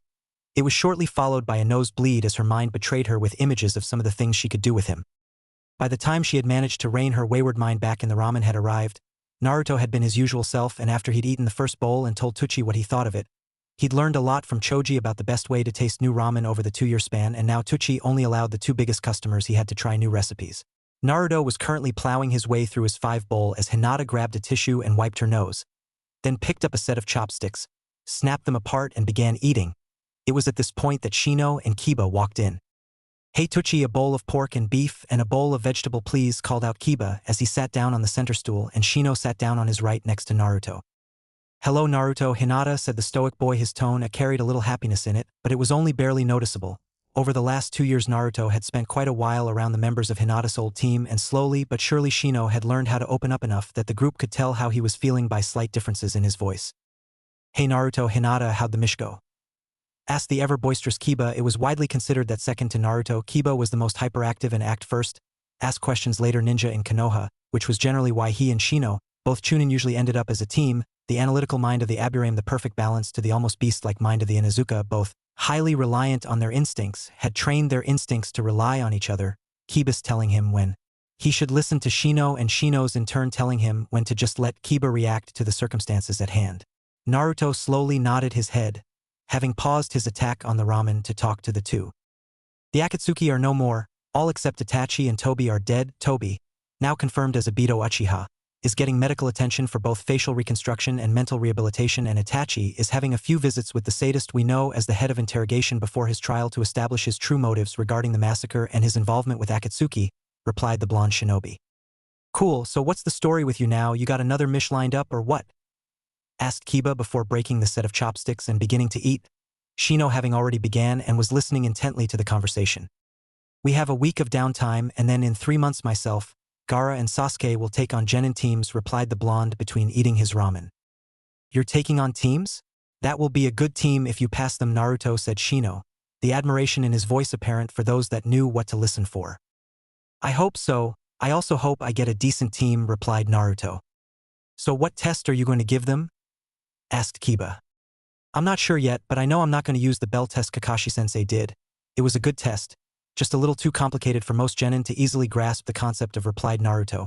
As he finished, an ANBU appeared beside him, startling Kiba and getting a raised eyebrow from Shino. Naruto and Hinata had gotten used to it by now, so didn't even look up from their meals. Master Naruto, Lord Hokage has requested your presence. He said to tell you he has a mission you may find interesting, said the ANBU monotonously. Naruto raised an eyebrow and glanced at Hinata, who just shrugged. All right, tell the old coot I'll be there when I've finished lunch, replied Naruto. He sensed the ANBU going for his blade and instantly appeared behind him in a flash of yellow. You know you really shouldn't try to attack the Hokage's son for doing what any son has a right to do, particularly when his son is the strongest ninja in the village by a long way, said Kiba in a bored tone as he turned back to his meal. Relay the message exactly, ANBU, or I'll have you on treason charges for attempting to attack a fellow Konoha shinobi, said Naruto sternly. The ANBU swiftly spun, took a step back and bowed before vanishing again. Naruto sat down and carried on with his meal. The ANBU appeared in the Hokage's office and quoted Naruto, expecting to be ordered to take him to Ibiki or bring him straight to the Hokage. What happened shocked him. Minato burst out laughing before asking the ANBU why he'd taken a step back. The ANBU quickly explained what he'd expected. Minato then asked him what had happened that would have made him quote Naruto exactly if he expected that reaction, and again burst out laughing before telling the ANBU that he should consider himself lucky. Naruto went easy on him and had a kind heart, or he could have quite easily been dead. To say the ANBU had been shocked was an understatement. Minato quickly dismissed the ANBU and was sure he'd never seen one leave his office quite so fast before. Naruto finished his meal and sat talking with Kiba, Shino, and Hinata while they finished their meals. Once done, Hinata left with Kiba and Shino for training and to catch up while Naruto went to the Hokage Tower. He walked in waving to the secretary as he passed. She was new, he could tell because she instantly tried to stop him entering. You have to have an appointment to go in, the Hokage is busy right now, she said quickly, getting up to try and get in Naruto's way. Relax, he's expecting me, and even if he's busy it's nothing I won't know or learn about, he said, opening the door and walking in. What's so important you had to drag me away from the downtime you just gave me, you old coot? His tone was jovial but carried an undercurrent of annoyance. Minato turned his attention from the high-backed chair in front of him to Naruto. I'll get to that in a moment, Naruto. First though, I'd like you to meet the new fire daimyo. He's come to talk about my request for extra funding to make improvements to the academy. He'd like to know exactly what improvements need to be made. Can you think of any offhand? The group I assigned the task is still going through it? Asked Minato as the young man sitting on the chair stood up and turned to Naruto. His brown eyes hardened and narrowed at the blonde before him. He stood at around 5 feet 8 inches with quite a thin frame covered by the daimyo's robes. His face almost looked as though he hadn't eaten in weeks. His cheekbones were so prominent on his pale white face. A sharp nose sat in the center above his thin lips, and his eyebrows and forehead were covered by his locks of black hair that sat neatly over it, flowing down to his mid-neck at the back. Who are you to insult your Hokage so? Demanded the daimyo. Naruto smirked. Quite the attempt at driving fear into someone. Just a tip though, don't bother with any ninja above Chunin. They faced far worse than you, and as for who I am Naruto Uzumaki Namikaze, son of Minato Namikaze, 4th Hokage of Konoha, former Jinchuriki to the Kyuubi no Yoko and wielder of the Fuengen and Yellow Flash Kekii Genkai, said Naruto, his smirk widening as he watched the face of the man before him go from slight anger to severe anger, to realization to awe, and finally to embarrassment. My apologies, I didn't realize that you're the infamous lightning leaf that succeeded in acquiring the peace treaty with Kumo, as well as the reason so many other nations fear our own. I also understand you were the leader of the team that took out Akatsuki and Orochimaru, said the man sheepishly. Not a problem. Now in regards to your question, Dad, the biggest problem is the level of skill that the students are coming out with. Let's forget about the 3 basic jutsu and what could be done with them for now and look at the chakra and taijutsu areas first. In terms of chakra, the biggest problems are either control or lack thereof, or chakra supplies. Take myself and Sakura as examples. I had a huge chakra store even if you ignore Kyuubi, and so my control was almost non-existent. Sakura on the other hand had excellent control, but her limit was shown when we did the tree climbing exercise. It took me and Sasuke several hours to get to the top, and we still had enough energy to get back down. Sakura on the other hand got to the first branch on her first try, but then had to wait to regain enough chakra to get back down, he explained. Next is the taijutsu aspect. Let's use Sasuke as an example here. Trained by his clan, he had well above the basic academy taijutsu, but when compared to most genin after 2 or 3 C-ranked mission, he was terrible at using it in combat. Then let's look at Kiba. His style was also taught to him by his clan. It left him in the lower end of the class for taijutsu skill, but in full combat was far more effective, relying less on a set series of attacks and more on taking any opportunity given with anything available, he continued. On the physical aspect of things, the last is endurance. I had a lot to begin with, but only around the same as Kakashi. Now when you take into account the amount of chakra I wasted with poor control and then look at Sasuke and Kiba, The next two highest in my class for endurance, you find that they really didn't have enough, as well as lacking physical strength. After a 2-minute spar they were exhausted, and they both came from clans. In terms of paperwork, we did far too much, from 9 in the morning till 3 in the afternoon 5 days a week at the academy, and of that time only one afternoon was spent in physical training, and if it was raining then we didn't do taijutsu, shuriken or kunai training, not a good thing. Furthermore, the things we studied were pretty useless, whether for civilian life or shinobi life. We really don't need to know that much about history. A class needs to be sorted out quicker as to those that have the potential to be shinobi and those that don't, then lengthen the hours that the shinobi are trained for and reduce the amount of time spent in the classroom. The final aspect is the jutsu. Now yes, kawarimi and bushin are good techniques, and even jonin, anbu and hunters will use henge. I also realize that teaching attack jutsu to potential civilians is anything but the best idea in the world, and I can tell you I'm glad they're not, but I do think that other jutsu need to be taught. For example, an earth defense would be useful. The only time there isn't earth around is when you're on the ocean, and they wouldn't be much good then anyway. Minato was a little surprised, and the daimyo was astounded at this. So, just to clarify, you are talking about a complete shake-up of the current academy system? Asked Minato. Pretty much yes. When I look at it, the only reason we are able to be the strongest power with the largest shinobi force is because we put that many more in to begin with, and even compared with those that don't, our shinobi are often a lot older before they take on a mission of any real importance. My first C rank turned into an A rank, but we completed it and gained valuable experience from it. I would say that by the next Chunin exam came round, each of the new teams should have completed at least one high C rank mission, certainly if they intended to enter. So what about those that struggle with earth, like yourself with a primary affinity to wind? Asked Minato. I never said they needed it to pass, but they should be taught something that can only be used for defense and needs more chakra than the standard 3. Wind, fire and lightning are a problem because they lack any defense-based techniques. Really, even an earth wall could cause problems. I only used it as an example. We also need to look carefully at the actual passing tests. Again, too much paperwork. More focus needs to be on the physical side of things. I think we need some sort of individual survival test and some form of killing to ensure that each person knows what they're getting into. Might also be an idea for those that struggle with killing but have a high level of chakra control to be trained separately as medics. If they're started from a younger age, they'll be far more skilled, meaning more lives can be saved, and a life saved today is one more shinobi to strengthen our ranks. You raise some very interesting points for one so young. Minato, I'd like young Naruto here to teach half a class for the next 3 months, and we'll compare how capable the group he teaches is to the group taught normally. None will take the initial test, and instead will use the sensei's test to check them, said the fire daimyo. Ironic you should say that. I'd asked Naruto here because Irika, who normally teaches, has fallen ill and is unable to teach for the next month, but I can arrange for someone else to take half the class if you want, replied Minato. I would like that very much, and depending on the results, I may double the budget increase you asked for, said the daimyo. Very well. Naruto, here's the list of students in the class. Please select 15 that you will teach for the remaining 3 months till the genin test, said Minato, handing Naruto a clipboard and a pen. Naruto quickly looked through the names and selected the 15 students, mostly the ones with the lowest scores in the class, before handing the clipboard and pen back to Minato. An hour later, Naruto walked into the academy. By his right side was a young Chunin, probably 3 years older than he was, who obviously didn't know who he was by the sneers and glares he kept giving him. Finally, Naruto had had enough. Do you have a problem with me or something? He asked the Chunin. The older boy turned to look at him. He stood a couple of inches taller than Naruto's 5 feet 7 inches, his light medium build attempting to give an aura of power against the younger boy. His eyes were blue, but not quite as light as Naruto's own, and were quite narrow and sat relatively close to his bulbous nose. His lower lip was about the thickness of a pencil and his upper was about half that.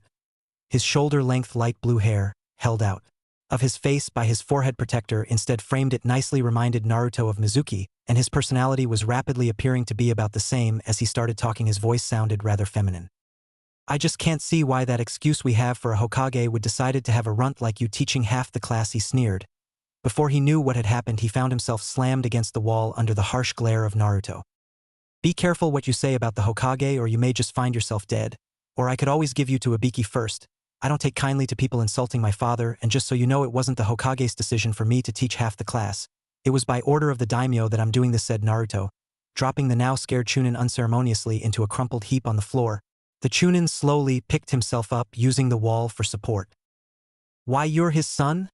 He croaked out, his throat sore from the force of the impact. Yes, and the second highest ranked ninja in this village. I take orders only from the Hokage or the daimyo directly. I outrank you, so you would be wise not to tick me off again after your comments, said Naruto, leaking enough killing intent to cause the Chunin to just about fall over, if not for the wall holding him up. Now let's get to the class and we'll see what they're like, said Naruto, beginning to walk off. The Chunin had to quickly pick himself up to follow him.